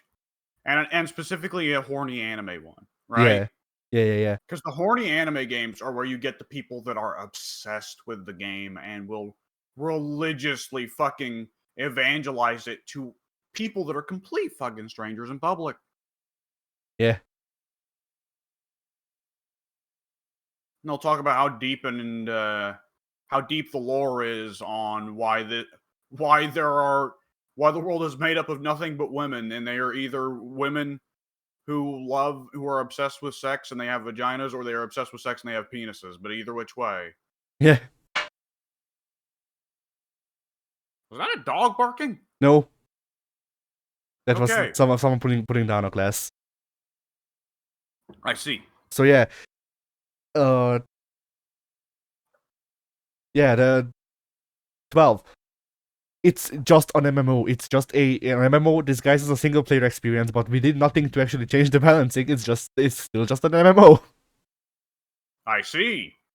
And I played through it. Like I played through. I own this game on the PS2. That is my reason for playing through this game. I own a disc copy. Right now, it's on my shelf. It was the first full Final Fantasy that I have played. And I played through Final Fantasy VIII, and that was my first overall Final Fantasy, which I played the demo of it on PC when I was like 7. So I finished that because of that, and then I went, hey, I own a copy of Final Fantasy XII. The reason I haven't beaten it is because my PS2 stopped reading discs. It's on PS Plus, I might as well play through it. I reached the part that I was in originally. I looked up a walkthrough because I do that with every JRPG because I like knowing where to go. Yeah. Look up a walkthrough. Turns out I was through 1/4 of the game when my PS2 went, hey, I'm gonna not gonna read any more discs because you keep putting Final Fantasy into me. No more! I protest! Yeah. Ted somewhere like, I'm a big fan of this PS2. Yeah, I mean, turns out my PS2 was right. But it was protecting you. Yes. But yeah, so I got to that point, and I went, okay, this game has been boring so far, but what of all of it they've been doing so far is just build up. And I mean, let's think about like Final Fantasy VII. I enjoyed 7 overall, I guess. And 7, like the Midgard part is just the prologue, and Midgard takes like 12 hours, so maybe maybe after the first quarter of the game, it will be good. Boy, was I wrong. The game, like let's not talk about the fact that there is no combat mechanic, because you have two options. Either you interact with the shitty ass real time combat mechanic that is like the worst combination of real time and turn based, or you set up macros and the characters just attack for you whenever they're in reach, and you just have to walk. That's the combat mechanic. What I remember of the video footage I have seen of 12 is the main character dude walking through a swamp. He walks into a frog every couple inches. It doesn't start the usual FF, like, cause the screen to go blur and start playing the music. No, you just walk up to a frog, bitch slap it, it dies, you pick up what it dropped, you move on. Yes, but was there a G next to their name? Was there a G next to the frog's name? No, not the frogs, the characters. Because see, I remember the main character being alone and just doing it by himself. Because you see, that's the gambit system. So, the two ways to interact with the combat mechanic is you have the real-time combat mechanic where you walk into range, the enemy starts attacking you, and then you press the menu button, it brings up the attack menu, and then you choose attack, and then the bar fills, and then you attack. That's so option it's like 1. Kingdom Hearts with extra steps. That's option 1. Option 2 is using the gambit system, where you go into menu, you pre-program the AI of the character to do these attacks with if statements, more or less. I see. And then once you customize the programming of the character, you walk into range, and the game takes control over, and it kills the enemy with the if statements that you gave, and then you move on.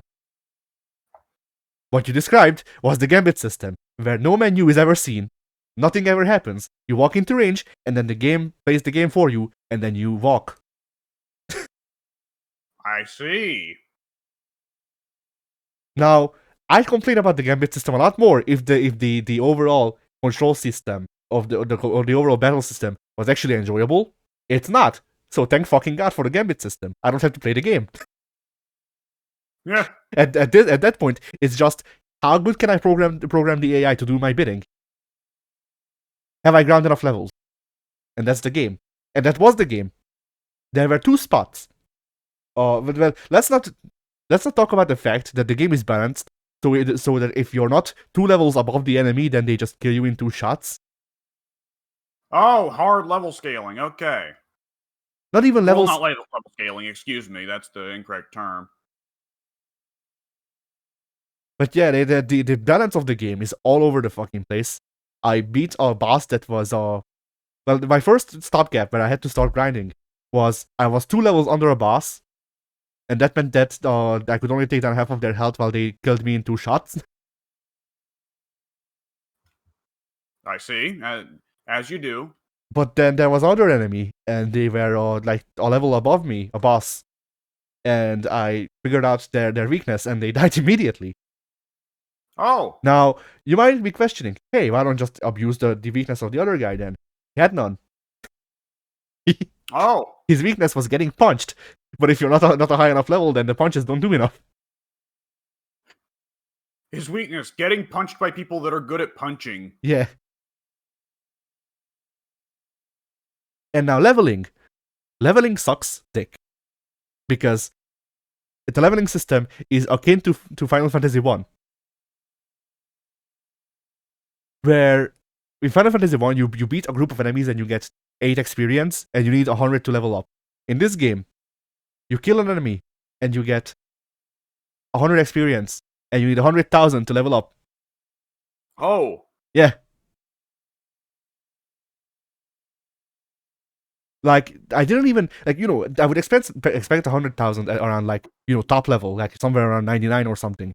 When you're reaching the heights of the leveling system. Like, that's, I wouldn't call it enjoyable, but at least I can go, okay, well, you're not really supposed to grind up to this level, unless you like grinding, I guess. Yeah. But no, the game, the end level enemies are around level 52. No, level 60 something.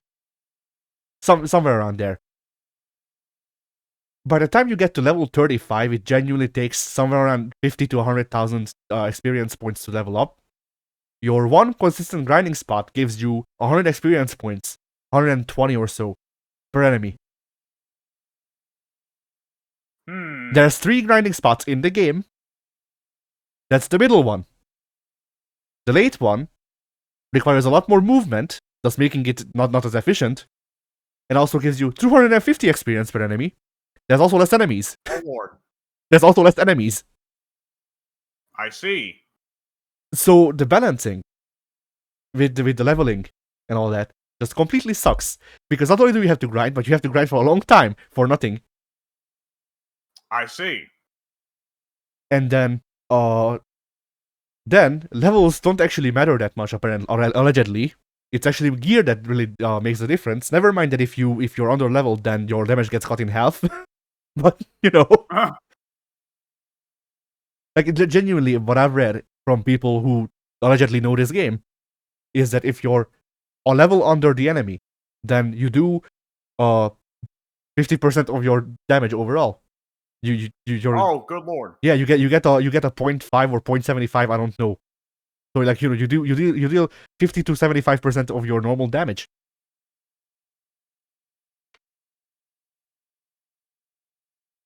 Good Lord. Yeah. And then to get the good gear for your characters, you need to do Monster Hunter. But it's not even Monster. Like, I don't like Monster Hunter, but I can see what fun some people might derive from Monster Hunter. This isn't even Monster Hunter. This is like, we have Monster Hunter at home. Yeah. There's a storm brewing, if you can tell. But yeah, like you need to hunt the monsters to get the good gear, but you only get like good gear once every 10 monsters. We have 50 of them. Also, the monsters are highly over leveled. Like we will tell you that they're level 24, but they're actually level 30. Amazing. Like one of the first monster hunts that you can get is this little cactus fella. He's level 9. The guy that I read said, "Hey, don't attempt this hunt until you're level 15." Yeah. So you know, good balance, very very good balance. Overall, great balance. Yeah. And then like I fought the final boss, and the final boss wasn't difficult or hard. I had to do some resource management because I had the if statements set up so that before attacking they would resurrect each other, but that would obviously mean that they're not dealing damage while they're also dying because he has a one-shot kill. But never mind that. Like the final boss wasn't any harder than any other random encounter. I just kind of let them loose, and then if one of them, like if two of them died, then I stepped in to make sure that the party won't get wiped because I got the main party up to level 60. The final boss was like level 72 or something like that. Got them up to level 60. The B team was up to level 30. Now technically, if the A team wipes, then the B team can come in, but I don't think they're gonna do it at level 30, y'all. Yeah. And by the way, I got the B team up. Actually, that's a lie. I got 2 of the B team up to level 30 because I wanted to grind all of the characters up. But then I realized what grinding entailed, and then I didn't. But I got 2 of them up to level 30. The final character, Baltier, the protagonist of the story, level 10. Yeah. And yeah, the boss, the hardest boss part of the boss wasn't anything to do with actual difficulty. It was that it could sometimes decide that it will just not take damage. And it also had that one cinematic move where it would deal like 10,000 damage, and at maxed out, your health is 9,999. Yeah. Oh god. So you're seeing the problems that I had with this game. Yeah. Like it just was not fun. Like I didn't like Final Fantasy 1 when I played a bit of it vanilla because it's aged and it's the parts of it that are there are parts that later got called out from JRPGs that I dislike, like grinding. Yeah. But I can at least look at Final Fantasy and go, well, okay, Ultima was already out, so it's not really that impressive, but still, it's a good effort for the time. Yeah. With 12, Final Fantasy 12 came out in like what, 2000 or 2001 maybe, I don't know. But Final Fantasy 12 came out 20 years maybe after Final Fantasy 1. Like we already had all of the other games, which I'm assuming had proper balance. I know that 7 had proper balance, 8 didn't have balance. They left out the face of the term balance, but whatever. Yeah. 9 had good balance from what I remember. 8 goes fuck it, you can shoot a dog at people. Yeah. I mean 8 is 8, the balance is either the game is unbalanced and it forces you to grind because you don't do the junction system, or you know how to actually use the junction system, in which case you're beating the final boss at level 1. Hmm. So those are the two ends of Final Fantasy VIII. There's no in between. Who needs an in between? Yeah. But yeah, like Final Fantasy 7 and 9 were balanced fine. You know, they were still weren't exactly what I'd say are my like, you know, favorite JRPG experiences.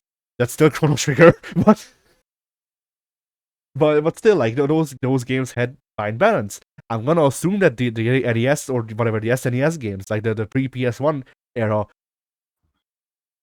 at least the ones that people say are really good, so 4 to 6 are balanced well. What the fuck happened with 12? That's a good fucking question that I could not tell you because I do not know shit about 12. Everything that you've told me today has been more or less completely new information. Ah, I knew about Bunny Booby Girl, but I'm gonna be real here. I'm going to, once this podcast finishes, I'm going to forget which Final Fantasy was the single player one caught between two MMOs that had Bunny Booby Girl. I mean, Because I've forgotten that so many damn times. it wasn't the single player game caught between two MMOs because Lightning exists. You forget Lightning. Yes, that is true, but like I think of 12 distinctly as the one that's clearly MMO influenced and caught between two MMOs. Yeah, that's MMOs. fair. That's fair. But yeah, 12 is my least favorite Final Fantasy. I this was my first proper Final Fantasy, and you can understand why I hate Final Fantasy. For someone who hates Final Fantasy, you've played a lot of them. Yeah. Like, I've told Pink, like, I keep giving Final Fantasy chances because, a lot of people like him. So, it feels like I'm missing out on something. And, the more I play them, the more I can actually see that I was missing out on stuff. Maybe not to the point that people talk about it, but, with some that I also chalk up to. I am playing these games for the first time in X year, which is Y years after it released. So I don't have the exact context that people did around that time. But yeah, 12 was my reason for disliking Final Fantasy. 7, 8 I will have to explain this, but 8 and 7 through 9, 7 through 10, I guess, kind of made me realize the things that I do like about Final Fantasy. Because 8 was bad. I will never defend it. I think the balancing and the design decisions that they made, while imaginative and new, were also not well done. And as much as Final Fantasy VIII is a game where if you like min-maxing, then you will like Final Fantasy VIII. But if you don't like min-maxing, then Final Fantasy VIII is hell.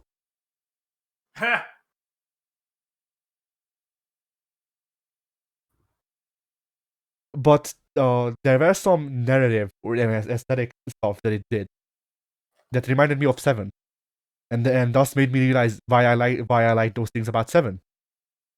And then playing 10 after these is once again reaffirming that. And that is that the games on the PS1 era and 10, which I count here because it's the last one that was presented in the same way. The games in the PS1 era of Final Fantasy had a sort of cinematic quality to them that hasn't since been done either by Final Fantasy or other game series, and is also a cinematic quality that wasn't present in any other game of contemporary that is not survival horror. Yeah. Because of the fixed camera angles. Yes. And that is what I like about them, because the fixed camera angles can be very interesting with how they present the game, which you know. But the thing that sets apart Final Fantasy from Silent Hill or Resident Evil, I think Resident Evil also used fixed. Yeah, of course it used fixed camera. Eddie, you played the first one. You played the first one. What the fuck? But yeah. The difference is Silent Hill liked to have lots of fixed cameras that would nonetheless move with the player. Resident Evil always just stayed perfectly, completely fixed. Yeah. And like weirdly enough, in the survival horror trifecta with the cameras, Final Fantasy utilizes both. Yeah. But yeah, like the thing that sets Final Fantasy apart from the horror games is that because of the limitations of the hardware, Final Fantasy didn't really try to do in-engine cutscene or in-engine environments until the PS2. And that allowed it to do a lot more with its pre-drawn backgrounds and how those transition from still to moving and all that. And I told this to Pink last week. But like going from a non-moving painted background to a cutscene as seamlessly as 8 did, or 7 did in some cases, or 9 did after 8, and 9 did it better. But still, like going between the pre-rendered cut or pre-rendered background to the moving background to the cutscene seamlessly, that's one of those things where like you see it on a video and you go, okay, I can see what they were going for. But playing through those games actually made me wow. Like it wowed me. It made me amazed at Yeah. what they achieved. And it's one of those things where like a lot of times when you go back to older games, you can't really appreciate the way that they innovated their genres because of the Beatles wasn't funny phenomena. The Beatles wasn't funny. Yeah, I like calling it that both because because those are the two things that people bring up for it, and also I just think it's funny to say that they weren't funny. Yeah. I mean, on some level, it's true. They weren't very funny. I don't know. They were just a couple of guys having a trash. Yeah. Have you heard about that story?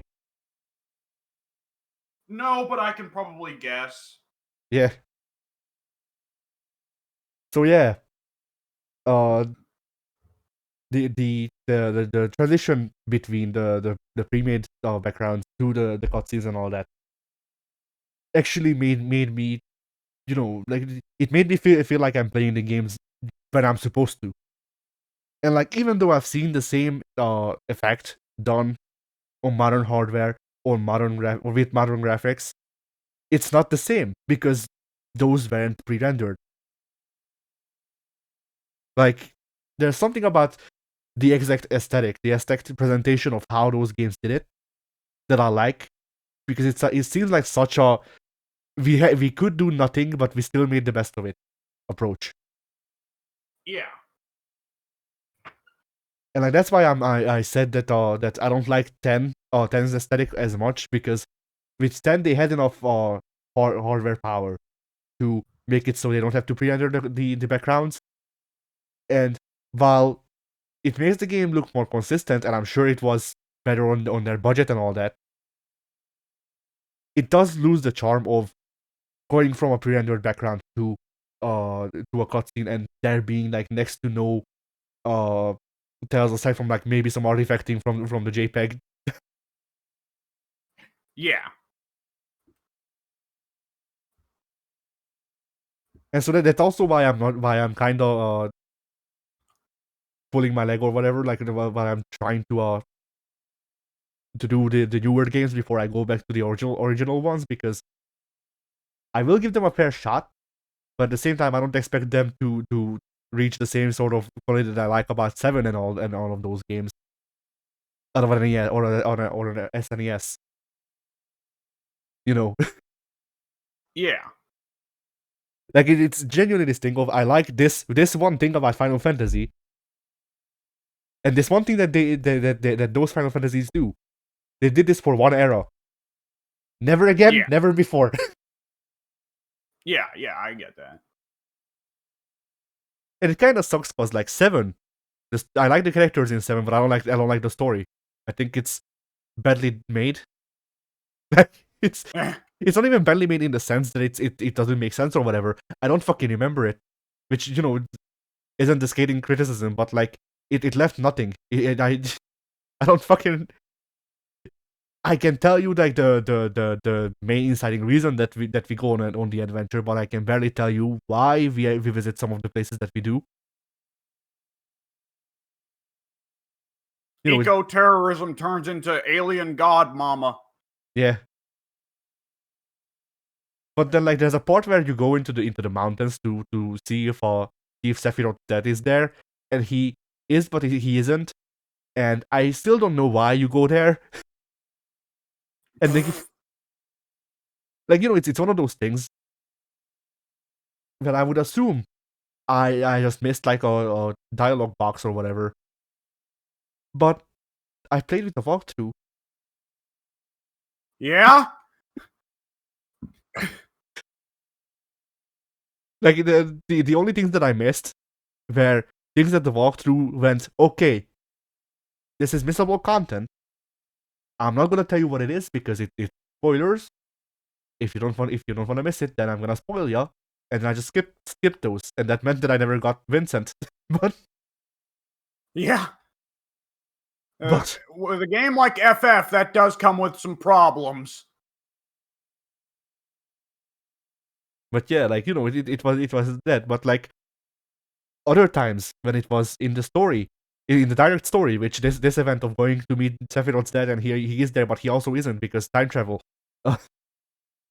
Like that is in this directly in the story, and like Kate Sith turning on you was something that was in the walkthrough, and it was in a spoiler mark, and you could just highlight it. To the walkthrough was just like, hey, if you want the spoilers, then highlight the spoiler bar. If not, then just fucking skip that line. It's fine. Yeah. Like, you know, I feel like if it was like a spoiler while we go there, then I would just seen a spoiler bar and I would have been okay. I would have went okay. I'm just gonna look. Because fuck it, it's part of the story. But like, I legitimately cannot tell you why you go into the mountains.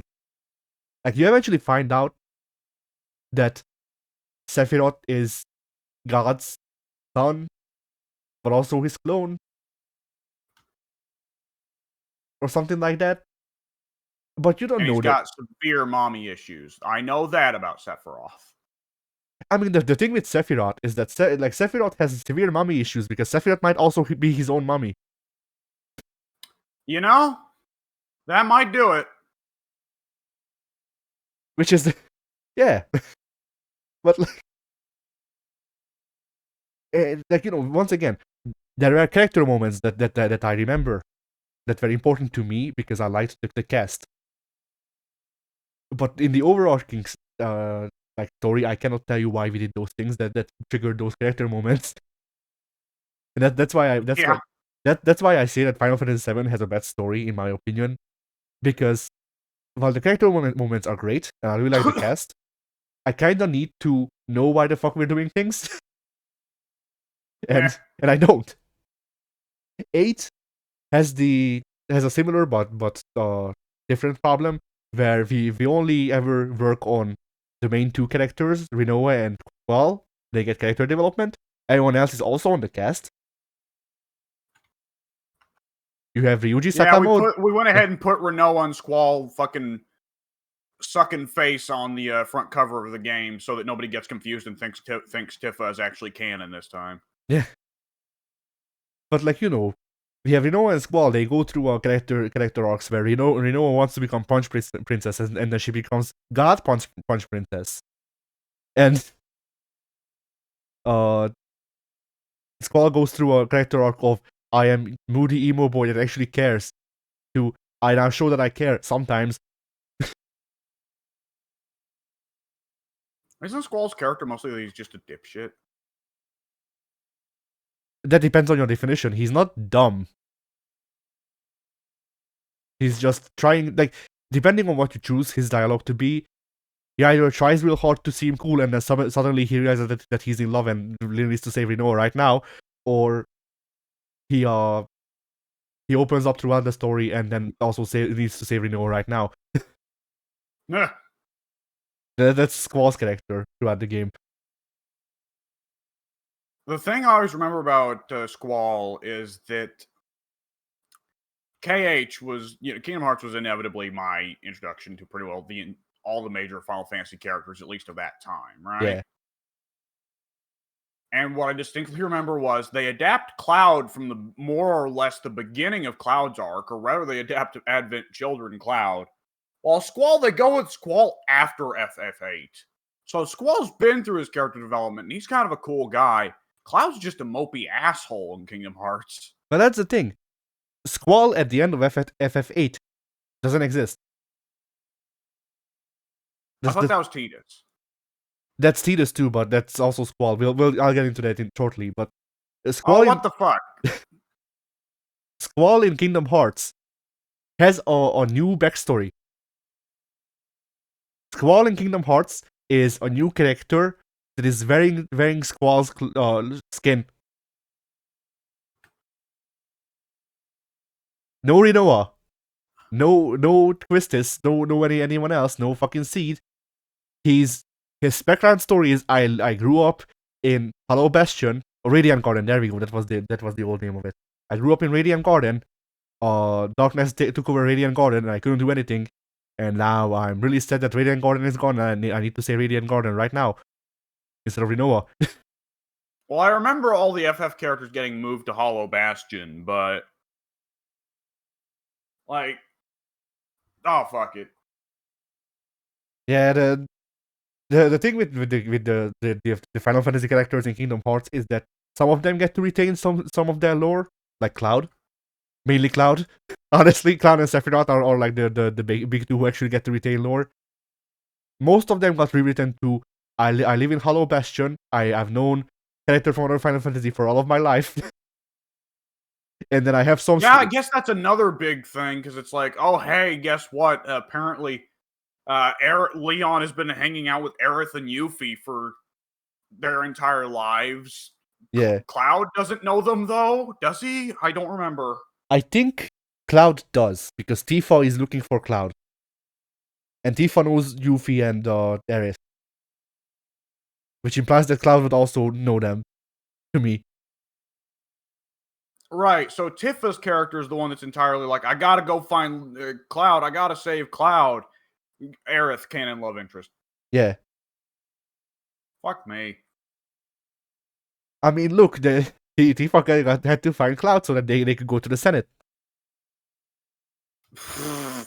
Did you see that art? Did you see that fucking art of Tifa pouring Chun-Li out a drink and going, yeah, I know, I've been there, honey. Yeah. Yeah. Oh boy, people be doing it. Yeah. But yeah, so like once again, like the Final Fantasy characters in Kingdom Hearts that get to retain like they get to get most of them words are just like I live in Hollow Bastion. I have some of my character traits from Final Fantasy. I'm mostly about Hollow Bastion though, and that's most of Final Fantasy. And then there's also Merlin. Yeah, Merlin's hanging out there too. And who else hangs out in Hollow Bastion that's from the Disney side of things? There's a few people. Deffy's Beast uncle. went back home, so not him. Deffy's uncle.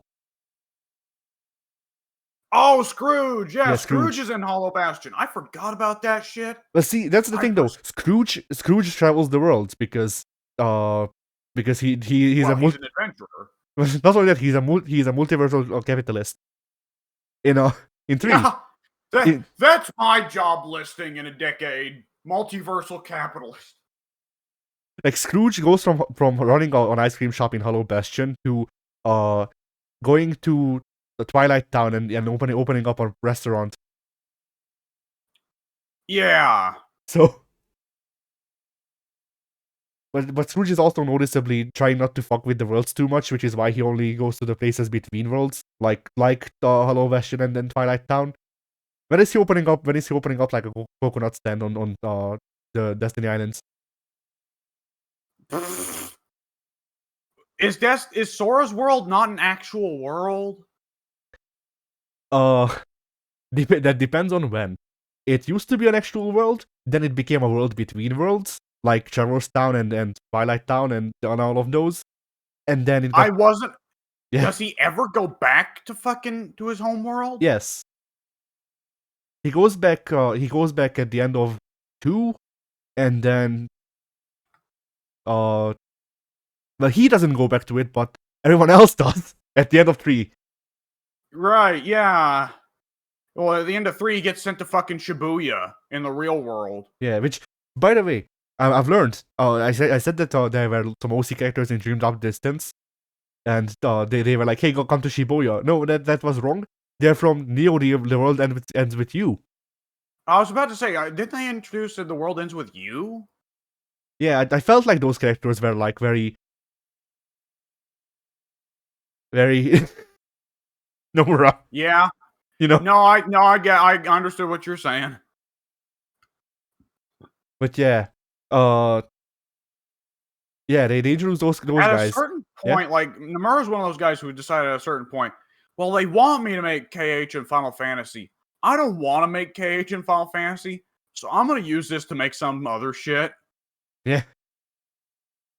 I mean, but I was gonna say, hey, he legitimately said this about Kingdom Hearts 4, but then I remembered, oh yeah, like relatively recently, as in like in the past 3 months or so, maybe a bit more, he went, oh yeah, my plans about Kingdom Hearts 4 gone. So Yeah, I wonder why. Mister, let's get rid of all the FF characters from Kingdom Hearts. I bet his Kingdom Hearts 4 plans were, can we get rid of the Disney characters too? I mean, from what I Can it understood, just be Sora and Riku fucking and their sexual tension? I was about to say, there is no end to that sentence. It's just, can it just be Sora and Riku fucking? That's Kingdom Hearts 4. Yeah, that's what he wants. Throw on some Organization 13 robes and then like, oh hey, Xehanort's actually a cool dude. And But yeah, no, the plan, as far as I'm aware, before this new switch up was, Kingdom Hearts 3 would be, what it became. We didn't include Final Fantasy characters because we ran out of time, and that will never not be funny to me.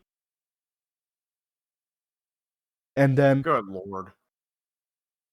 and then Final Fantasy, or not Final Fantasy 4, Kingdom Hearts 4 is gonna be Final Fantasy. Okay, as in they're bringing the Final Fantasy characters back, or just we're going to do a lot of Final Fantasy ideas, but we're still getting rid of the Final Fantasy characters? I don't think it was ever publicly elaborated on. It was just like, it's just gonna be Final Fantasy Nomura style, which could mean either. Honestly, it could mean that It's all been Nomura style. But like, it's. I think it was kept intentionally vague, so we don't know if they're gonna bring back the Final Fantasy characters and we're gonna like use the Disney Worlds less, or if it means that we'll get a lot more Nomura OCs. I can tell you which one is more likely. Yeah. I mean, honestly, the biggest problem that I have had with Kingdom Hearts retroactively is that we haven't seen Lulu yet. And I want Belt Woman to exist in that world because she fits in. Dude, for a second I forgot that was a Final Fantasy character. I thought that was another fucking OC that's just like not been seen but has been mentioned. Ah, no. Like I was expecting that was a fucking Kingdom Hearts key character. No, legitimately, the stuff that I heard from with it being Final Fantasy Kingdom Hearts 4 is that Nomura went, fuck it, Kingdom Hearts 4 is actually versus 13. I'm fucking making it this time. Fuck y'all. With those exact words. That's the 5th time he's tried that! This time it'll stick though. I swear. But yeah. No, but then there was Kingdom Hearts Orchestra thing that they had where Nomura went out with one of the other lead developers that they gave him so that he so that he actually gets shit done on time. I guess. And the lead developer. At what point do they just have the fucking FF16 guy, FF14, 16 guy, put him on a fucking leash, right? Yeah. I mean, the thing with Nomura is that, like, I like Nomura stuff because I like Kingdom Hearts a lot, and I don't mind 7, which it was his first big break. But yeah, like, I like Nomura as a character designer. I'm pretty sure Nomura also likes Nomura as a character designer. Yeah, I bet. But like, it doesn't seem like Nomura is too whatchamacallit, like too comfortable being in the leading position. And while he has ideas, he does bring in people. From what I read, he does bring in people to try to keep him in check. The problem is that when he does bring in people, it's his old seniors from Final Fantasy VII, and his old seniors are more batshit insane than he is. That would also make sense. Like, apparently, the guy who did the guy who writes Kingdom Hearts and wrote Final Fantasy VII and all that, well, it's the same person, for one, which explains things, doesn't it? But but he's also worked on Versus 13, which also explains some stuff. Yeah. And then and then the director guy who was on 7 or something like that. The other senior that Nomura had that he also likes to bring in. He I think worked on Final Fantasy 10, yeah, 10. Oh no! They've started inventing new numbers for it. Yeah. They've truly gone too far, literally. Yeah, worked on Final Fantasy 10. What?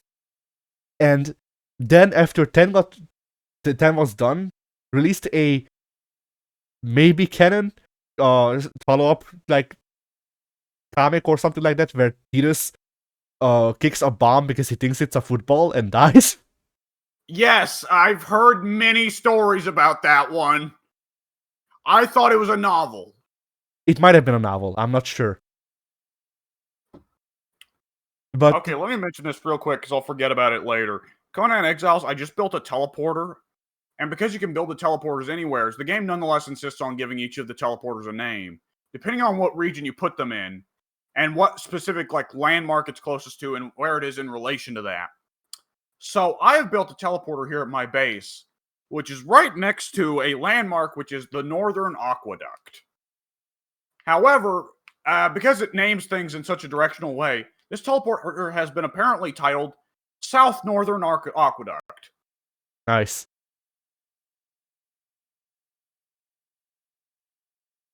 Oh boy. It's the South North. Yeah.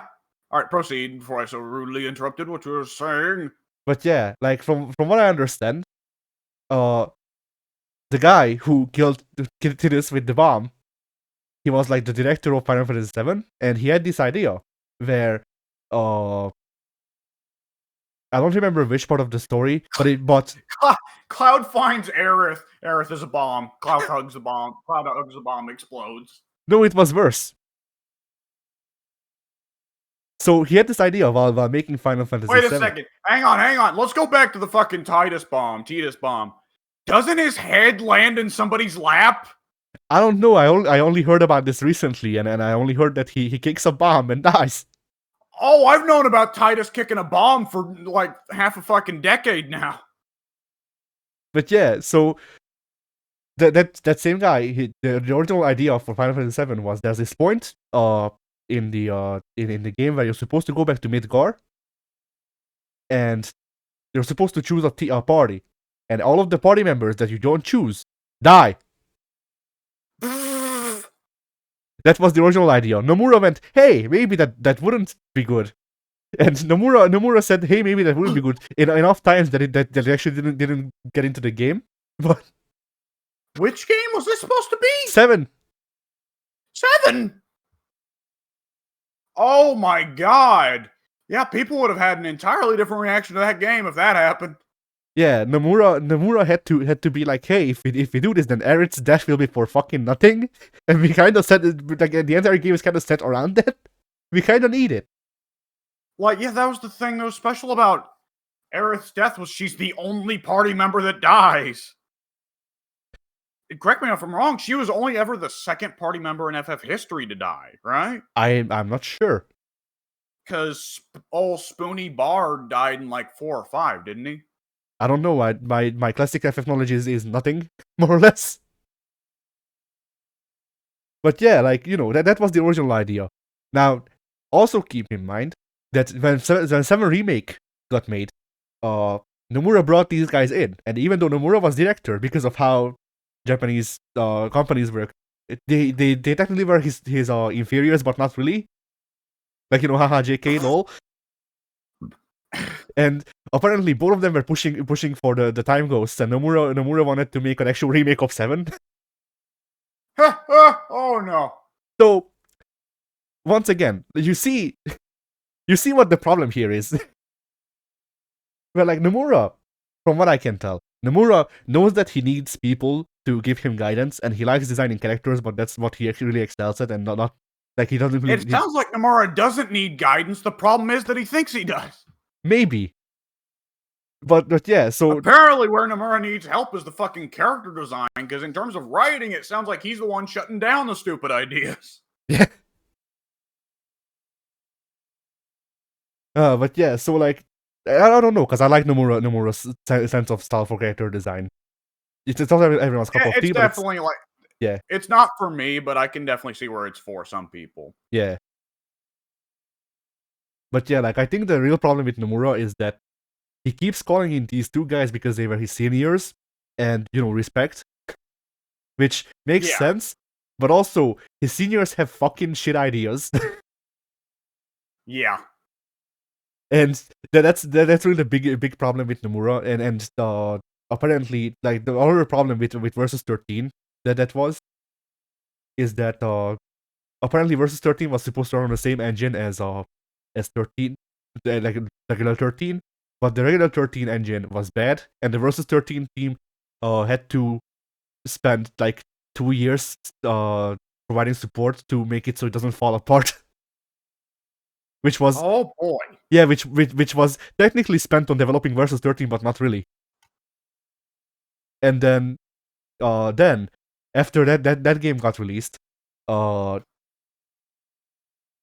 actually started, like, the Nomura's team started working on actual Versus 13. And by that point, Square went, "Hey, but what if we make it for PS4 and it's actually called Final Fantasy 15 now?" And then Nomura couldn't get it because while they weren't doing work on Versus 13, well, there's the concept people already on payroll, so they might as well work on something. They did concept stuff for Versus 13, concept load, and then yeah. So then once they actually got around to actually working on Versus 13, they had to switch to working on the PS4. The engine sucked. They had to kill it after a year of trying to make it work. And then, because of the concept load, they just also didn't have enough resources to actually implement most of the concepts. And then Nomura got taken off the project, and they gave it to the other guy, who worked with Nomura allegedly to vet out the stuff that they can actually feasibly do. And they still didn't give the guy time to actually try to make the things work, which is why we have 15 as it is right now. Yeah, a game that definitely has a fan base, but also a distinct amount of people who despise the game thoroughly. Yeah. At least one of whom we are friends with. Two of whom. Who else besides Soon? Mike. Mike hates at 15, but he's never actually played it. He hates 15 just because he sees a pretty boy on the front. Yeah, true.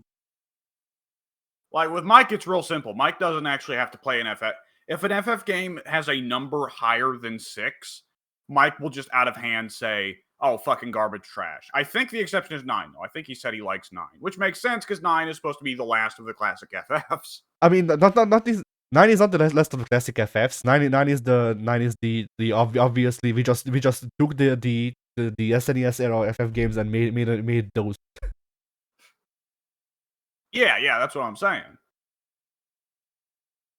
But like, yeah, like, I've seen people describe it 9 as just fan service for the SNES people, which I don't know. Didn't play the SNES ones, so I have seen a very similar description of it. Yes. But yeah, so yeah, like, Nomura apparently, from what I can tell, Nomura seems somewhat competent at some of his jobs, and knows. What resounding praise!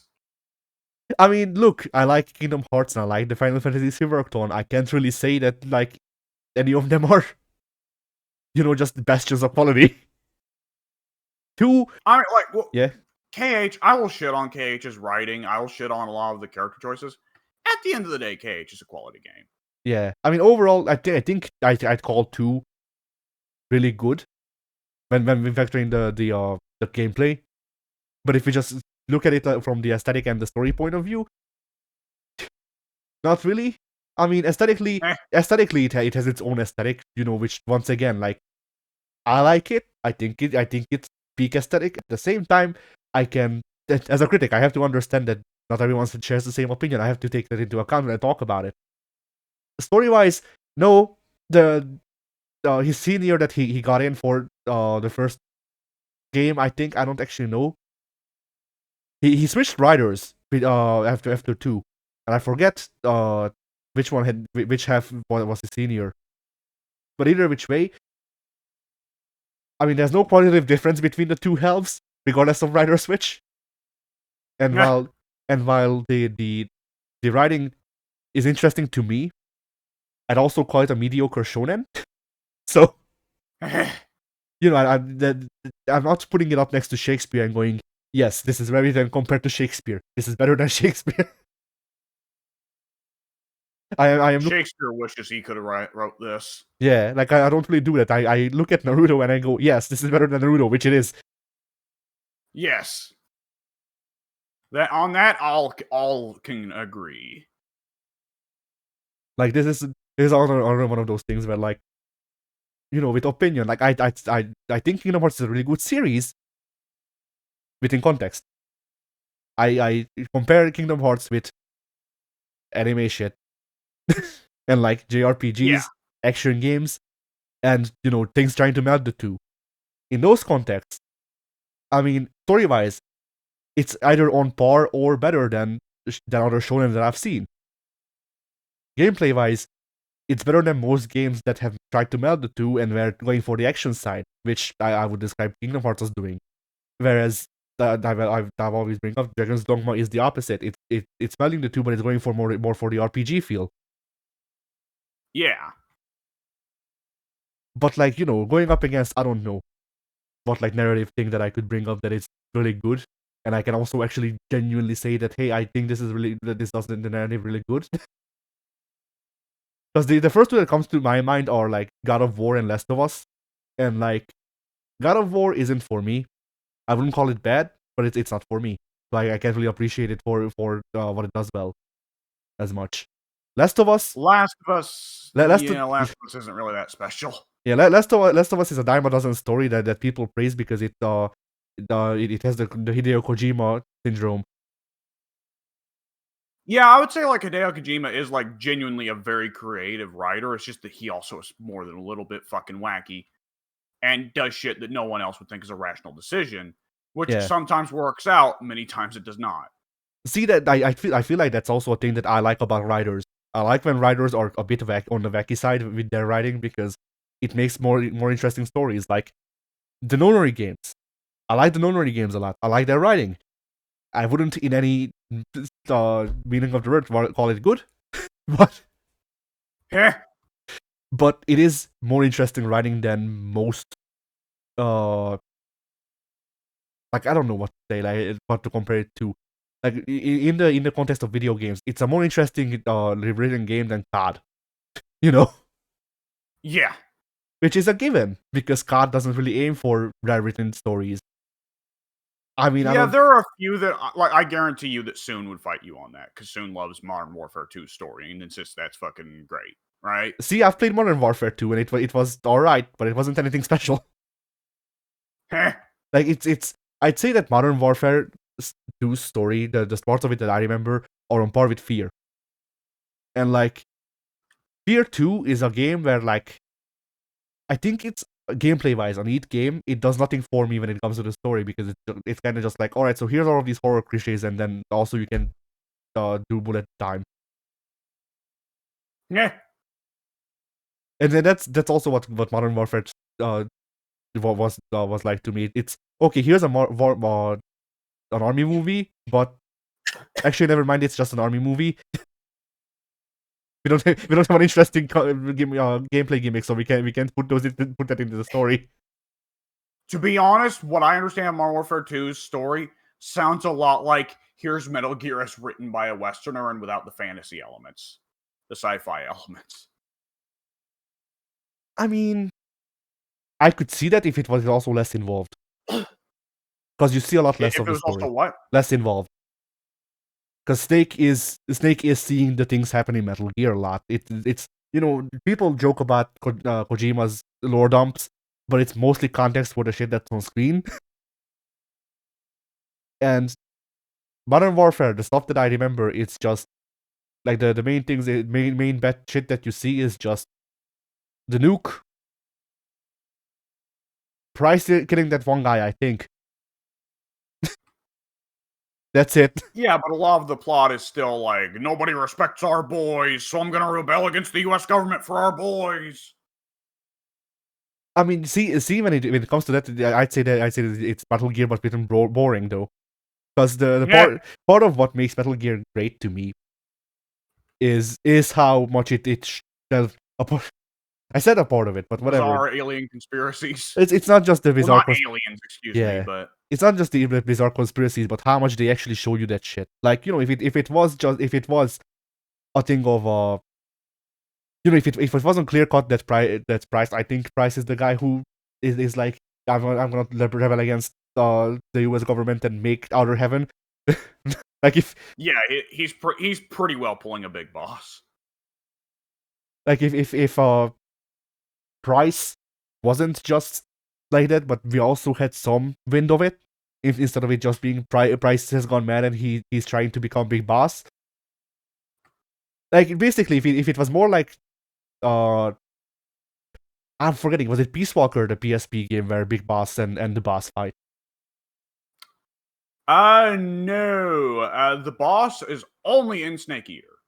All And right, quite importantly. Okay, well, there's a flashback in You're Peace not Walker talking about 1. the AI cores, are you? No, but then I remember there being a flashback to that fight, which, you know, There's flashbacks to that fight several times, but you never actually play the fight again. You play the fight the one time and that's it. well, you play the fight in QTEs, which isn't the same, but still, yeah. Peace Walker and its fucking QTEs. That's right. Yeah. So in Peace Walker, they show you the shit with the boss, and like, you know, there's obviously the supernatural like conspiracy element to it, sure. But you know, if you wanted to play it more grounded, what if the boss wasn't set up? Like, what if the boss actually did just defect? You know, you could do it that way. It would be a lot less interesting to me, but at least I could say, well, hey, they showed that this guy actually defects, and he has you know, if they showed stuff that should make us suspicious of this character, then you know that actually made sense because they were suspicious. They did actually switch allegiances. And Modern Warfare to me was just like, okay, so Price is good. Oh wait, Price is not good. Okay, cool. I guess I'll kill Price now. Nukes. And that's it. Yeah. Nobody cares about the nukes, kid. They nuked my kids, my boys, our boys. But yeah, like I played both Modern Warfare 1 and 2, the story modes, because they released those on PS Plus. So like I actually can talk about them. Yeah. But yeah. So yeah. Let me hit this real quick, just because it reminded me. So one of the major parts of the last quarter or half or so of Daredevil Born Again is Kingpin goes and gets the military's latest equivalent at trying to imitate Captain America, who is a drugged US up agent. fucking muscle. Yeah, not US agent. US agent hadn't come around yet. At that time, it was a gentleman by the name of Nuke, which should tell you already the subtlety the man carries. Yeah. He is he loves Barbie. Yeah, huge fan. He is a drugged up lunatic that the U.S. government is like trying to give him the super soldier serum in pill form or an imitation of it. But the trouble is, it's not quite a great imitation because it also makes him fuck ass mad anytime he takes the pill. I didn't think you were gonna say mad there. So he engages in sodomy every time he takes the pill. Yeah, you're not okay. He's not a rapist, but good lord, Kingpin explains to him, well, you know, our boys, you know, I'm a proud patriot. The Kingpin is a well-known lover of the United States of America, but our boys, they're going out and giving their lives fighting these foreigners who don't understand our American ways, and yet, Nuke, we let in these foreigners that we fight against. And we shit on the memories of our boys. And, you know, and so I need you to go out and clear out this entire immigrant neighborhood, totally not for a real estate scam, so they'll all buy all the land cheap. And the whole time, like between every sentence, Kingpin says, Nuke just mutters, "Our boys, our boys, our boys," and he starts like fucking frothing at the mouth. And when Kingpin unleashes Nuke on the fucking minority neighborhoods, the immigrant neighborhoods in New York, Nuke has got a fucking machine gun in one hand and a rocket launcher in the other, and is shooting off in random directions while yelling, "Our boys!" And then Daredevil whoops his ass. So when does Kingpin unleash him on Captain Puerto Rico?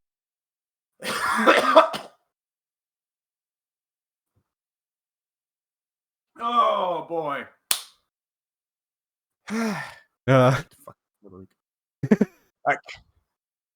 Yep. Well, a lot of the latter half of that comic is Captain America finding out about Nuke, since he, blew up half of goddamn New York, and going to the U.S. government and going, "What the fuck?" It seemed like a good idea at the time. Yeah. He goes.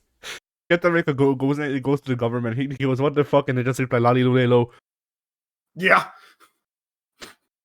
Invisible commando ninjas appear in an elevator around Cap. They all fall to the ground. That actually did happen more or less in Winter Soldier. Wait. They all fall to the ground. Fox die. Okay, we're doing this joke, but Winter Soldier more or less was Metal Gear with Captain America. Metal Captain? Captain Gear? That's just Batman. Hulk. That's just Batman Captain Gear. Yeah.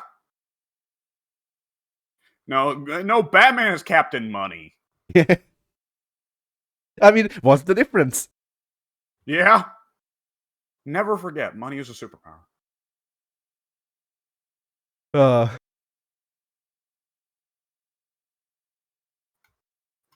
Where were we? Oh yeah, Nomura. I don't know. We've been discussing Final Fantasy for a long fucking time now. We're gonna be talking about Final Fantasy a bit more. I'm gonna move on from. How long is this episode gone already? 2.5 hours. Oh, good lord. So, I've also been playing Final Fantasy X. Final Fantasy X. Now I gotta remember Tidus. which one that is, right? Tidus, yes. Tittles. Yes. Tittles the Tit Man. So, I played one round of underwater soccer. It's soccer underwater. It's me. Blitzball. Now, they could have made under soccer. Yeah. That works. That's when dwarfs play it. So they could have made underwater soccer worse. I still don't like it. Unless there's like some very rare gear locked behind it, I'm not gonna play Blitzball ever again. Unless the game forces me to. Blitzball. Because, yeah, the idea of grinding up levels for this mode specifically, in this mode specifically, isn't really interesting. No. Well, the great thing is they felt like they had to put in that a mini game for people to dump loads of time into. Guess how many people played FF8 and were like, "Forget playing Final Fantasy, I'm playing fucking cards." See, Triple Triad is the game. Final Fantasy VIII is actually secretly a Yu-Gi-Oh! JRPG, where Yugimoto takes the role of Squall, who has to go around the world and kill God with cards. He has been known to be weak to cards. You think I am joking, but no, legitimately, if you want to use the junction system to its fullest potential, you play cards. Yeah, this is more or less what I understand FF8 to be. Like the junction system, if you want to get the most batshit built out of the junction system, you have to play cards. You don't even need to level. You can turn off random encounters, which is a thing that you can do both in the vanilla game if you level up one of the summons, but also a thing that you can just do at any point in time if you play the remaster. You can just turn off random encounters and just play cards with people until you get the right cards that you want. You trade the cards that you need. And you can make it so you never level up past level 1, and you still deal level 100 damage with cards. Okay. So yeah, that's how I'm saying that people go and beat the final boss at level 1, because that's a thing that you can do with cards and the junction system. And if memory serves, there is some scene at some point where you walk into some neighborhood that's been annihilated by war, and you immediately find someone who is traumatized and crying, and you're like, "Hey, want to play Triple Triad?" Yeah. But I didn't do that because I played Triple Triad when I was 7 and I didn't like it. And that's legitimately the reason. Well, that and also like I played 9, and 9 had Triple Triad, but with the random rule on, which apparently ruins the game, which is fair. I didn't like it. I didn't like it in 9, and yeah, I just didn't want to spend the amount of time. Like, this game will take me 20, 30 hours already. I'm not gonna put another like 40 on it with the minigames unless I absolutely need to. Which, is just how I engage with JRPGs. But like, I'm here to play a JRPG. I'm not here to play fucking Duel Monsters. Yeah. Well, why not? I have Duel Monsters RPGs for that on the Game Boy. You're not a big fan of Duel of the Roses? Yeah. I never played it. Man, I grew up with that game. But the funny thing is that I say this about Final Fantasy. One of my favorite things about Kingdom Hearts 2 is that it keeps the game design quirk of going, I'm just gonna make every game. Yeah. But I think the difference here is that, like, I expect some grind out of a JRPG. Kingdom Hearts, I don't really look at as a JRPG. It's JRPG inspired. But yeah, like, I expect some grind out of JRPG, and I don't expect the secondary like bonus mini games to change that. Yeah. So like, I didn't really have any like outside incentive to play Triple Triad. I found out that you can get really good at the game by just playing Triple Triad, but I was also literally outside the final boss at that point, and I don't know. Not at that point. Yeah, whenever you find out about like the really cool trick and you're at the end of the game, let me tell you, I've been having a lot of that in Conan. But yeah, and also, like, once again, Triple Triad was also in 9. In 9, it does nothing. You have to do it twice as a part of the story. I was not aware that Triple Triad was in 9. It's not called Triple Triad, but it's the same game, but with the random rule on. Which Triple Triad in 8 has regional rules that you can spread. What? Yeah. In 8, you start out playing Triple Triad with the classic rules, which I don't know what they are, but they are there. And then as you go to different places on the world, they have their own Triple Triad rules. And if you play at a new place and you go, I want to play with these rules, then those rules will get adapted to that place. I see. And people can fuck themselves over with this, because you can play at a place where they only play with random rules, and if you don't turn them down 10 times, and then go, no, I want to play with classic rules, then you will spread random rules. Oh boy. And once again, the Triple Triad that's in 9 is always on random rules. There's no alternative rule set. I see. So yeah, once again, not only was the Triple Triad that's in 9 the bad rules, but also something you have to do twice in the story. Excellent. Yes. But yeah, 10. I'm enjoying 10 a lot more than I did 8 or 12. 10, people said that 10 is the complete package of the PS1 era of Final Fantasy. I don't know if I'd call it exactly that, just because I dearly miss the pre-rendered backgrounds, but otherwise, yes. Yeah, my understanding was if you get past the notorious Tidus being Tidus stuff, like FF10 is actually a really fucking good game. Yeah, I mean, my main problem with Tidus is that he's really fucking horny.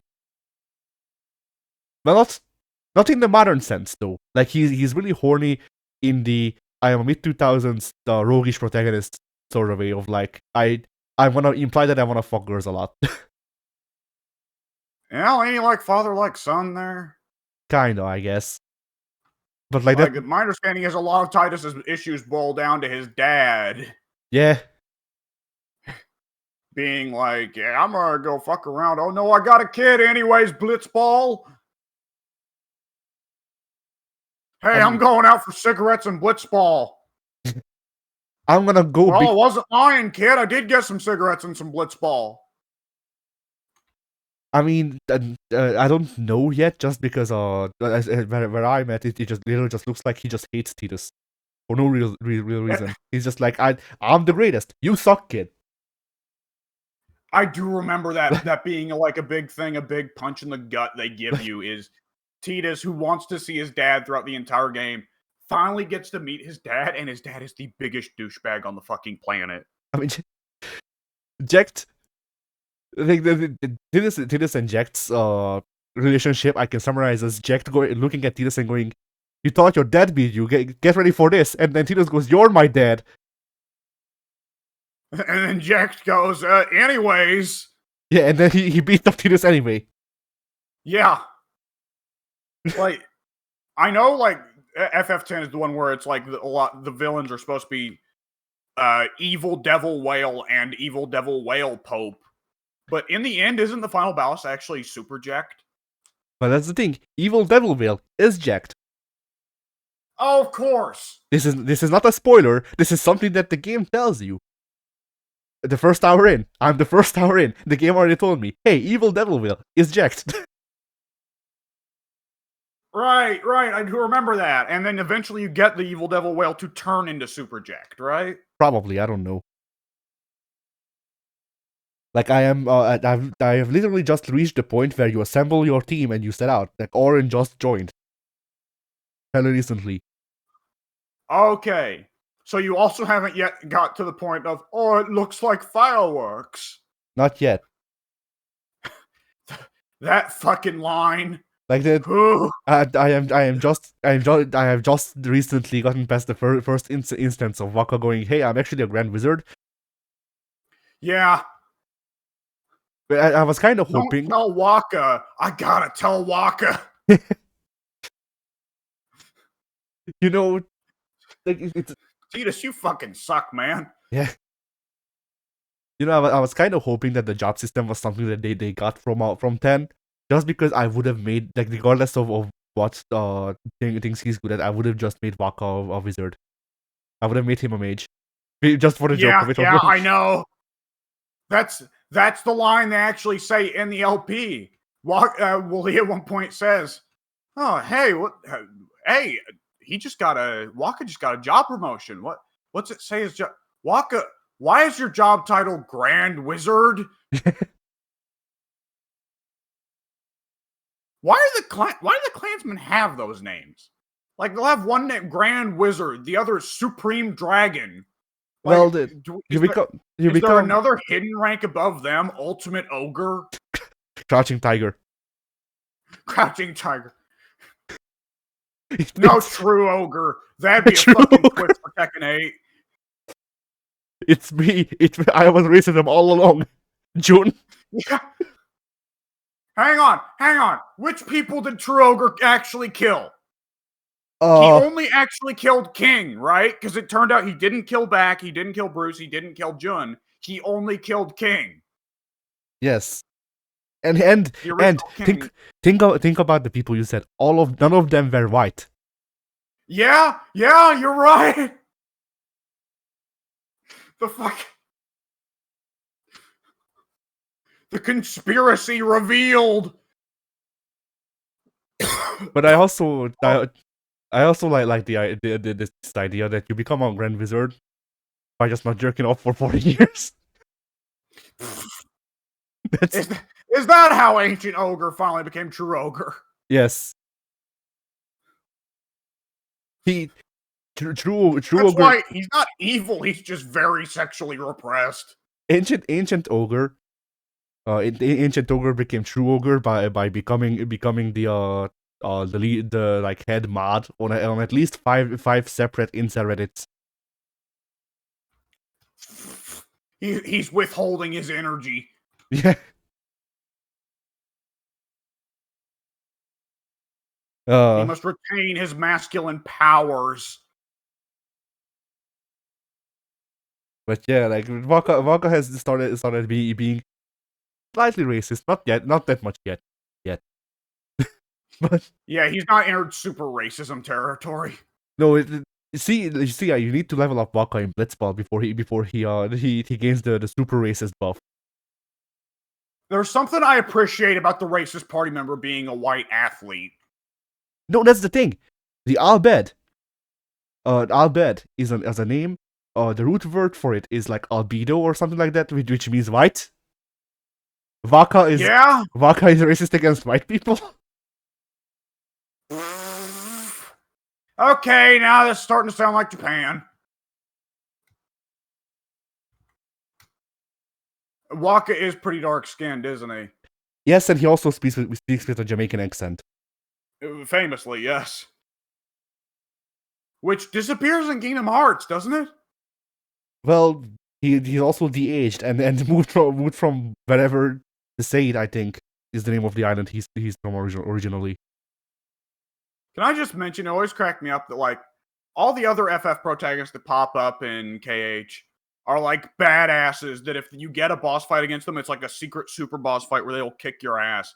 Tidus, small child you beat up in the first, like, hour of the game. And that's the thing. Tidus, Waka, and Selphie are all of the characters you meet in Destiny Islands that you can beat up. Tidus is a nerd. Waka is a bigger nerd. He's easier to parry.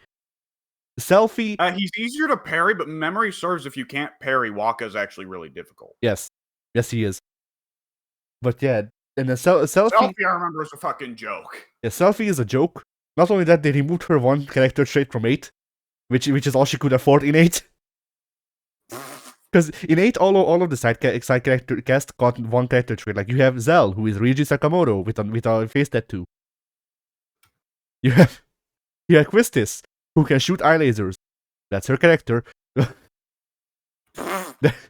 You have Irvine, who is American. He loves women and he loves guns. I'm gonna be real here. I forgot Selphie was an FF8 character until just now. Until you. That's fair. Like, you were going off this, and I was like, "Hey, wait! Isn't Quistis a Final Fantasy X party member?" No, because then she might actually have some character. That's how you know. Yeah.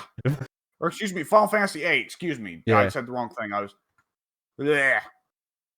Brain no good today. But yeah, you have those guys, and then you have Selphie. Selphie has the potential to have a character, and then we just never talk about it.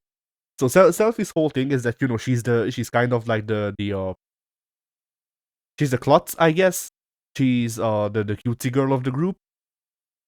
Also the one, but also the time that they shoot nukes on Garden, she's like, all right, let's go and blow that shit up. Like she immediately. Oh, I remember that time in the fantasy game they nuked the shit. Yeah. But no, like then again, I recall Donald fucking nuking somebody in KH3, so I guess it's not. Yeah, that's the thing. I learned about that too recently. So you know how that spell only gets used like one other time in the Final Fantasy mythos, and one of the really old ones, and it kills the guy who did it. Yes. So to contrast with that, the guy that used that spell that killed him, used a lesser version of it. Donald is using one that's exponentially higher level, because that's how the naming scheme apparently works in Final Fantasy. Yeah. So Donald is using an exponentially higher one. Also, one of the directors, I don't know which one, it wasn't Nomura. It was one of his seniors probably. But one of the directors confirmed Donald doesn't fucking die. Yeah. Donald Duck is scary, yo. I mean, no Kingdom Hearts party member has been through as many games as Donald has. Goofy. Excuse me. No no Final Fantasy wizard has been through as many games. Yes, true. But yeah, like I guess there is maybe depending on how the remakes shake out. He fucking died. That's how I'm saying how the remakes shake out. But yeah, because like I don't actually know who you would call the mage in that group. Because for me the mage was Cloud. So Yeah, everyone can do magic in that game, right? yeah, and like there's a lot of games in the 7 universe. So technically, one of them could level up, but none of them are canonically the mage. So like I guess aside from Aerith maybe, but she's also a bit dead. Yeah. Which, by the way, speaking of the remake, the guy who wrote 8, I think, might also be one of Nomura's seniors because thinking about it, it seems like something they'd say. But you know that theory that was prevalent that Squall is dead and dies at the end of disc 1 in 8? I've definitely heard that, though I get it mixed up because I know that like part of whole FF10's whole thing is that Tidus dies in the end. But yeah, but if memory serves, the thing with 10 is that Tidus never existed somehow. Well, yes, he goes back to not existing. But yeah, there was this fan theory prevalent throughout the mid 2000s and maybe the early 2010s. I'm not sure that Squall was dead and dies at the end of disc 1, and then the more fantasy elements are Squall's dying dream and shit like that. And I hate that shit. see, the director of Final Fantasy VIII, or the writer, I don't actually know which one. Whatever. One of the lead people who worked on Final Fantasy VIII, had an interview in 2012 or so. I don't remember, where they asked him about this, and he went, "Well, Squall didn't die in Final Fantasy VIII as it is right now. If we ever remake the game, he might." And that was his statement. FF7 remake was a huge success, so it would make sense to go back and start remaking those games. I mean, I wouldn't mind it. Yeah. I think between Resident Evil and FF success, we're going to see remakes be more and more of a trend in coming years, in large part because most of the remakes have been hits, as long as they're quality made. And I mean, it's different. Like, it's been said before that remakes are terrifically unoriginal. And like in film, I think there's definitely like something to be said for that. Because realistically speaking, how poorly can a film really age after the invention of sound, right? Yeah, I mean, really, it's less about the actual contents of the film aging and the medium that it's on aging. So like, the actual film doesn't go bad, but disc rot exists, film rot exists. We need digitization, pretty much. We need to find a suitable way to have high quality rips, and then after that, no, not really, no. Yeah, it's like video games are a different format than other things. Like, film did not evolve quite as hard as video games did in a 20-year span. Yeah. Like, don't get me wrong, the innovation of sound, very big. And the quality of film has definitely been an upgrade down the years, certainly. But, like, generally speaking, unless you are just repulsed by seeing an image in black and white, and you revulse in horror, like, God, no! Like, no, it's fine. You can go back and watch Casablanca now. Casablanca is still a really fucking good movie. There's no need to remake it, especially because no one involved is probably going to be as iconic with those characters as the original actors were. I mean, let's not even go that hard. There was this movie that I don't even remember the title of, from the 1940s, where I'm forgetting his name, big jazz singer, also sung Lounge, blue eyes.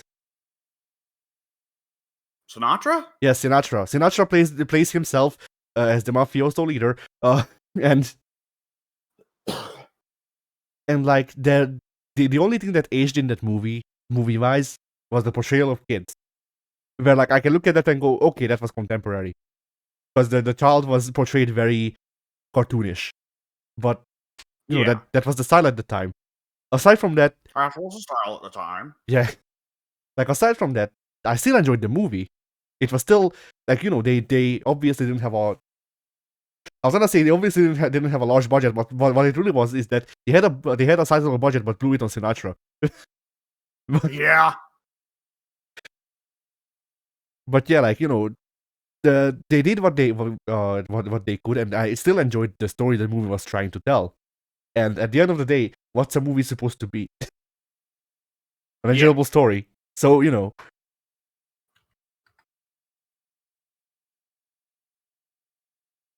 or like or like the Three Stooges, which I saw through Germa. I think because Germa is a big fan of the Three Stooges. That makes sense. Yeah, and he used to do these movie nights. Like, honestly, Jerma is a combination of Curly and the Scout from TF2. Yeah, kinda. That's a pretty apt description. Yes. But yeah, the Three Stooges weren't a thing over here, so I barely know of them. I saw them in Scooby Doo, and Yeah. I saw them through Germa. So But yeah, like Germa used to do these movie nights for a bit where he'd take a public what you call it, like basically Public domain. yeah, public domain. There we go. He'd take public domain movies and then he'd just do a movie night where he just streams the public domain movie and then he laughs and sometimes stops it to talk about shit. And there was the 70s movie which you definitely know of that was shit and it was a pain, but whatever. Yeah. So I saw the Three Stooges through that, and like the physical comedy that they did wasn't 100% to my taste. But then the movie wasn't just that. There were other characters, and those other characters are also funny. And then the Three Stooges came in to be comedic relief on top of that, and that worked. Like, yeah. I mean, the Three Stooges did 8 million movies, and they did each of them in a different. They didn't do each of them in a different style. That's incorrect. But there were so many different things they did. yeah, I mean that movie that I remember seeing was one where they're like detectives, they're private dicks, and it's a whodunit murder mystery, but also the three Stooges are there. And that's honestly naturally that's a pretty good the setup. Three Stooges nonsense. Yes, like that was honestly a really good setup. Yeah. But yeah, so yeah, remakes with games are more necessary because games can age a lot harder because of gameplay trends that things take up on. Like I saw someone recently say, if they remade God Hand, then people wouldn't buy it because it's still God Hand, and they would realize how hard it is. No. But like that depends. The difficulty is not the problem. No, difficulty might make it a social media craze, actually. Yeah, like I think the question here is if they remake God Hand and made the camera not suck, would the people who like the original God Hand immediately denounce it? And why is the answer yes? Yes, part of the thing is definitely the camera. Because like I would say that's a big part of it, and just making an option in the settings menu would be smart. Yes. But I'll throw in one big reason why everybody shit on God Hand at the time, which is not so often brought up, which is that God Hand, from a gameplay perspective, wonderful design. God Hand, from like an actual attention to detail aspect and putting in the work on making everything fit together design, that's terrible. It's fucking awful. Because almost the camera can clip through virtually every wall in the fucking game. Yeah, that's the one thing that I know about God Hand, which is why I said, if they fix the camera, are people gonna be like, well, it's on God Hand? Okay, see, now that's different. When you said camera, I figured like, okay, people would be mad. Like, it is part of the unique thing of God Hand that it's a beat 'em up, but it's also very clearly like the camera is pretty well the same as Resident Evil 4, right? Where it's right behind the shoulder. And that's real fucking odd to do for a beat 'em up. And if they changed that, I think that would make a lot of the fans mad, yes. But the thing of it clipping into the walls, no, I think that there definitely is some appreciation for that for how stupid it is, but beyond that, I don't think that'd make people upset. No. But yeah, but it's once again the thing of like, well, that time, like, if they make the level design more, like if they give more detail to level design and stuff like that, but how much effort, but I mean, in a game as divisive as God Hand, how much effort to quote unquote fix it is too much effort to the point where people will just start disliking it, I think that God Hand would definitely find a lot bigger of an audience now.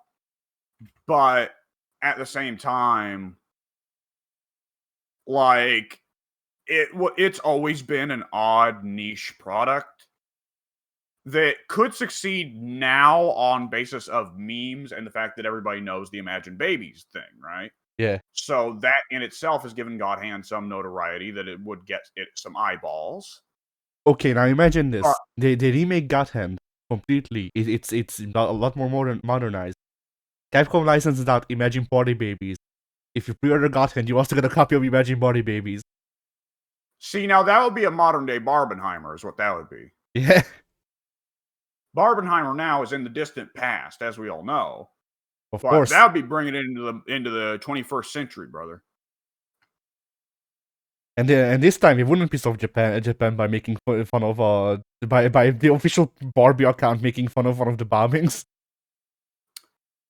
Yeah, that was a thing that I don't think people were accounting for when they started the Barbenheimer meme. I mean, the Barbenheimer meme, it's whatever. The thing that pissed people off in Japan is literally just the original Barbie account is also doing it now.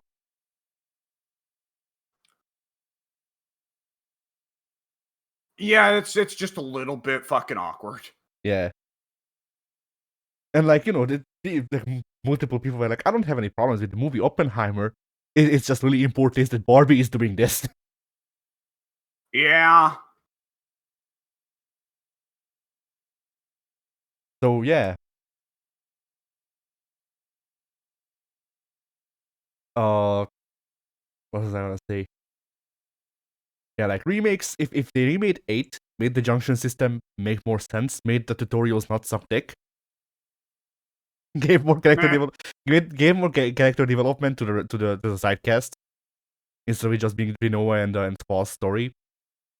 Well, it can still remain Rinoa and Squall's story and also have the side cast develop. Is my point. Yeah. Like, I think it could be fun. I might give it a chance. I'm not sure, honestly, after playing the original, but it could be fine.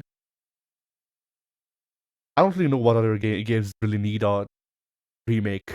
I don't know what I point out as bad to the point of needing a remake and actually expecting it to be fixed. Because like 12 just went into a design direction that was bad, and the only way to make 12 work is to make a completely different new game. So Meh. like the only interesting part of 12 was that the setting wasn't generic medieval Europe. It was generic medieval Arabia. Kind of. And it's slightly more interesting, but not really. No, like there's not much change. No, especially when like not to complain too much about the medieval setting, but I will continue complaining about the medieval setting whenever I get chance, I guess. But like those are kind of the two medieval settings that we get. It's either generic medieval Europe or generic medieval Arabia. Sometimes a mix of the two. And that was a lot of the world. But I feel like we can get more interesting settings. I think this is where I largely differ from Mike and some people where like I like the more sci-fi-ish Final Fantasies, not necessarily because they're sci-fi, because 8 was too much for me too. But I still find it a more interesting setting than just knights for the umpteenth time words. Yeah, that's see, there's so many Final Fantasies that you can simultaneously say there's too many fantasy Final Fantasies. I want more sci-fi Final Fantasies. And also Mike gets to say there's too many sci-fi Final Fantasies. I want a fantasy Final Fantasy. Yeah. I mean, my thing isn't even that there's too many fantasy Final Fantasies. My point is there's too many medieval fantasy JRPGs overall, and not enough other settings in general. Because like there was Wild Arms. People love Wild Arms.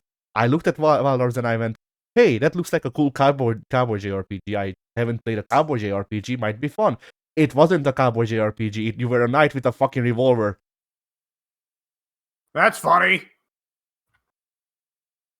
Like, I just wanted cowboys.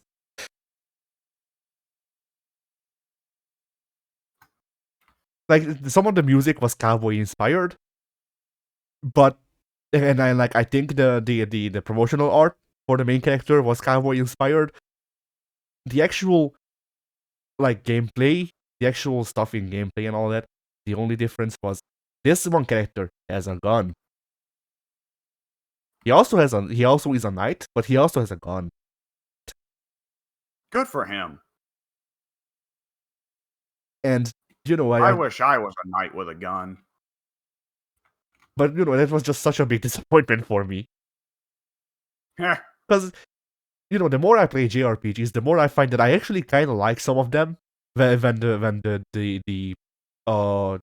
don't need to grind as much, for one, and for two, when they have interesting ideas and settings, or like good good like cinematic storytelling, which Final Fantasy generally has one or the other. We don't talk about 12, but like yeah, just overall it feels like JRPGs nowadays are either not JRPGs, a la Final Fantasy, or in a medieval setting, a la Final Fantasy. Funnily enough. Yeah. But yeah, like most JRPGs that I see nowadays is like, you know, it's the scraps that Square puts out, or like Trails, I think. Which Trails is honestly kind of worse. Because I have no interest in whatever that is. I mean, Trails. I've only seen pictures of it, but Trails seems like generic anime medieval Europe. Which, oh boy, and honestly, that's worse. Like, I don't have any generally yes. Like, I don't have any interest in I don't have any real interest in medieval settings generally. But the one way to make me even less interested is make me remember that isekai as a genre exists. Yeah. Similarly, Dragon Quest, which like I have less reasons to complain about Dragon Quest because you know it's Toriyama, and like I don't like his art style, but at least it's Toriyama, and he's been doing this for fucking years. So it's not just generic, but it's, you know, whatever. Yeah. But like yeah, with Dragon Quest, it's like I don't like the setting, I don't like the art style, I don't like these characters. All right, cool. Meh. I tried to give even 11 a chance, and I couldn't make it past the first 2 hours, I think, because I just didn't care. Which sucks, because once again, like people say Dragon Quest is really good, which is partially why I'm going through the Final Fantasy series. I can't. There's not enough unless somehow Dragon Quest suddenly gets a skip combat button, and I can just focus on the story, like some of the earlier Final Fantasies did. But I just can't. Which like that was a lifesaver with 8, because 8 has a boost that you can enable, which makes it so you have limit at all times, which doesn't mean that you can't lose, but it's fairly close. Yeah. And it just meant that I didn't need to pay as much attention to the combat mechanic, which was good because I didn't like the combat mechanic. And like I appreciate that I don't have to interact with the combat mechanic as much, but at the same time I still do have to learn it a bit. That works for me. That's also why I'm like alongside with not knowing how much I'll enjoy them just because I like the cinematic stuff. It's also sort of why I'm putting off playing the earlier games, because I played one, I didn't like one. Next time I play one, I'm either gonna be playing the Pixel remaster or playing it with Game Shark. But I would prefer waiting for the Pixel remaster, just because in that one I can set it so you get 4 times as much experience, and that's still different than being level 10,000 immediately. Yeah. Like I don't mind the actual experience of leveling up and shit. I can see why it's an important gameplay decision, and I actually enjoy doing it. I just like doing it in a manner that makes it feel like I'm not wasting my time, which is generally my problem with grinding. So the way that Square's been fixing it really works for me, because it makes it so I can choose to play the games in the way that I enjoy them without completely removing the challenge, but also makes it so other people who enjoy the grind can still grind. That's good for me. Game Shark, as far as I'm aware, generally people don't really make Game Shark codes that are just like, hey, here's 4 times the experience, instead of, okay, you're just God now. I'm not an expert on Game Shark. Ah. But yeah, the problem with that though is that like I own, I have access to copies of all of the Final Fantasies on the NES and SNES, but because the copies are on the NES and SNES, well, technically those and the Game Boy and whatever, I don't actually know. I need to take a look, but whatever. Because those are more or less original copies, they don't have these boosts. So I would have to resort to Game Shark to make it so I don't have to grind. And that's also removing a bit of the gameplay, which I enjoy. So that's why I'm kind of at a crossroads of when to play those, because the Pixel Remaster has all of those games. But the Pixel Remaster is also nearly like $150. Jesus. No, that's wrong. That is actually wrong. How much would it be? It would be like 80 or 90. But still, it's $80 or $90 for games that are on the NES and the SNES. Yeah. So like, if I'm getting it, I would like to get it on sale. It has yet to be on sale at all. So that's because like if I'm getting them, you can get them separately and they don't cost as much. A lot. They probably cost as much, but it's not as apparent immediately. But yeah, like if I'm getting one, then I want to get all of them, because I don't expect to spend too much time with any of them, aside from maybe 6. By which I mean I don't expect them to be long, because I expect, for example, with one, I expect the length of the game comes from grinding. Having 4 times experience would mean that grinding isn't as a prevalent thing. Yeah. But yeah, like that's Final Fantasy. I've been going through it. I don't know how much I'll be going through it in the next week, because once again, movie. Yeah. But yeah, we'll see. I also once again don't know if I'll play the older ones once I'm done with the ones on PS4 or not, because Pixel Remaster might be good to wait for. But if it continues being like $90, then I might just have to play the versions that I have.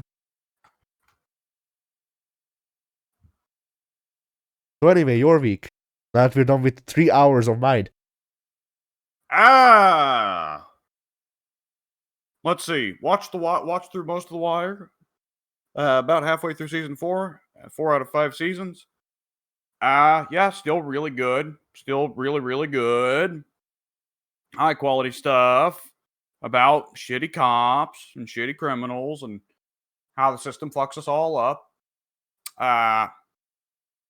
And that's about all I'm going to say about that, because I know that's not really up your alley. Played through and beat Metroid 2: Return of Samus. Quality game, very pretty for a Game Boy game. Much prettier than Metroid 1.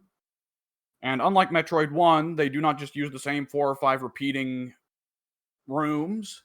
Well, that's nice. Styles of, yeah, so you can actually somewhat tell where you are by landmarks. Issue is Game Boy has a very small screen, so you can't see in front of you very well. You will frequently be ambushed by enemies that are right in front of you. That feels very dumb. You need to play more Contra. You not because then you'll beat it, but because then you'll get used to it. And it's unfortunately caught between Metroid and Super Metroid. Super Metroid added loads of cool things like pretty graphics and pretty music and the ability to shoot diagonally.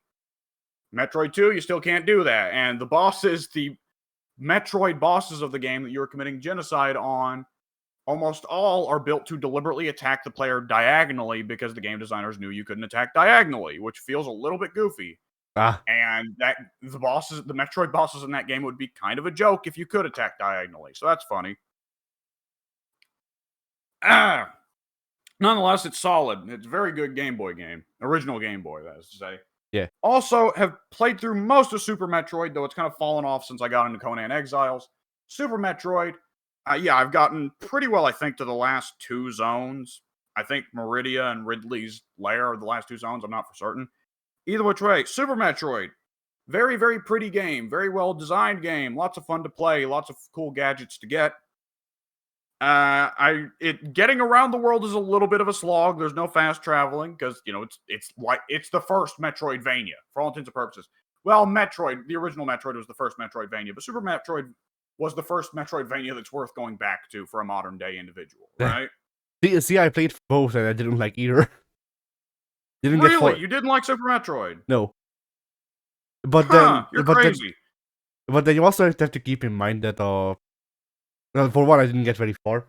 But for 2, I'm not really I didn't play Metroid 2, and I didn't notice that in Metroid 1 you can shoot diagonal. Yeah, you very much can't. I'm not doubting you. I just I'm just saying I didn't notice. But yeah, those, and also I played a lot of Contra growing up. Contra starts out with 8 directions of shooting. So some of the new stuff with the basic movement might have just seemed normal to me just because I grew up with Contra. Yeah. So either which way, yeah, Super Metroid's cool. I'll get back into it and finish it at some point. Who knows when? Because I have been dumping loads of time into Conan Exiles. So we played Conan Exiles as a group a long time ago. A long, long time ago in a galaxy far, far away. That was one of the very first games we played for the channel, wasn't it? Yes, because that was a free weekend. Yes, and we did not know each other from fucking Adam, so that wound up being a really awkward series of recordings because that is not a game that throws much content at you at the start of the game. I mean, eventually we just figured out that we figured out that you can enable creative mode. Yes. And then we just built. And we stopped playing the game. Yeah. So, yeah. It's a bit of a different game now. They've simplified some things. You don't have to make armor frames before making armor, shit like that. The pacing feels a lot better. The combat feels a lot better. Stamina recharges almost instantly, which is weird. It's really honestly do full combo, then just kind of back off for just half a second. Stamina's back up. Okay, we're back in there. Yeah. So that's a little bit odd. Nonetheless, the game, yeah, I've been getting really into it. It's a lot easier to get into when you actually understand the progression path and don't just get locked into the starting new river. Also, I assume it's also easier when it's not all right, I'll make a chair in 8 hours. I don't remember it ever quite being that bad. I thought when we started that game, you went into the server settings immediately and made it where everything crafts instantly. Anytime you hit a rock, you get an inventory full of stone. No. When we started that game up, I looked at that stuff and found that you can do that. And then I looked at it more, and then it said on PC. No, we fucked with it somehow. We made it where carry weight wasn't a problem because I remember we all got our inventories full up immediately but we could like dodge roll infinitely, so we were just dodge rolling to get everywhere. That was I think a glitch at the time, because you were still over encumbered and couldn't move, but you could still roll, and that's all you could do. Yeah, you made us have like absurdly high stamina though, because like you're not supposed to be able to just dodge roll infinitely to get anywhere, and that's what we were doing. I don't And the know. dodge roll was like super long. You could like dodge roll a fucking mile. I don't know. I don't remember. I remember that we complained about the time it took to make anything because it was on timers. Well, stuff's still on timers, but it's not that bad.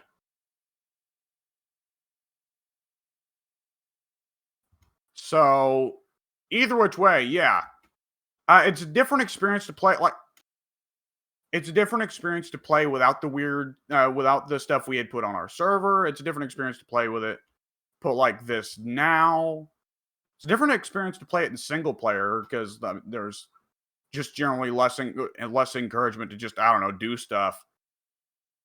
But and knowing where to go, yada yada yada. It's Minecraft, right? Where Minecraft is like, well, until you know where the fuck to go, the game just is going to kick your ass over and over again. So either figure out where to go or get used to it, bucko.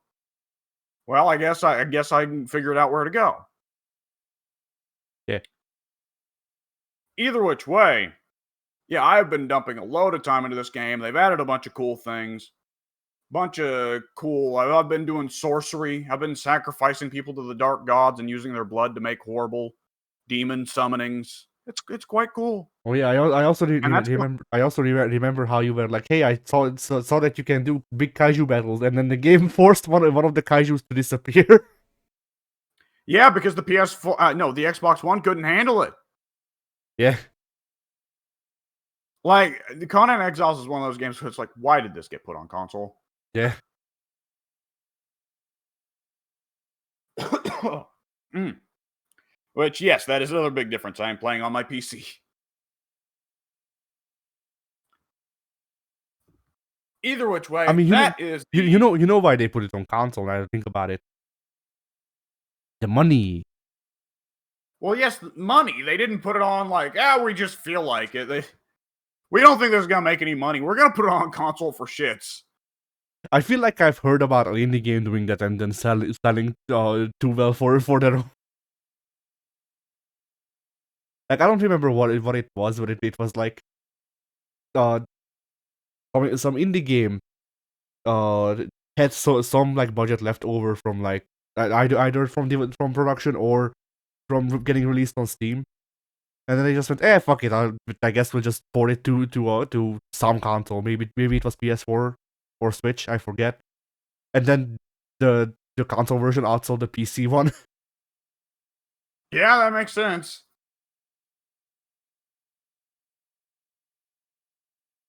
But yeah, I don't think with a technically larger company, which I assume made Con Exiles, I don't think that would be the case though. No. And from what Soon was telling me, it's apparently Funcom, which is a Finnish studio that has had a history of bizarro, fucked up choices. So so maybe they did actually do that. Yeah.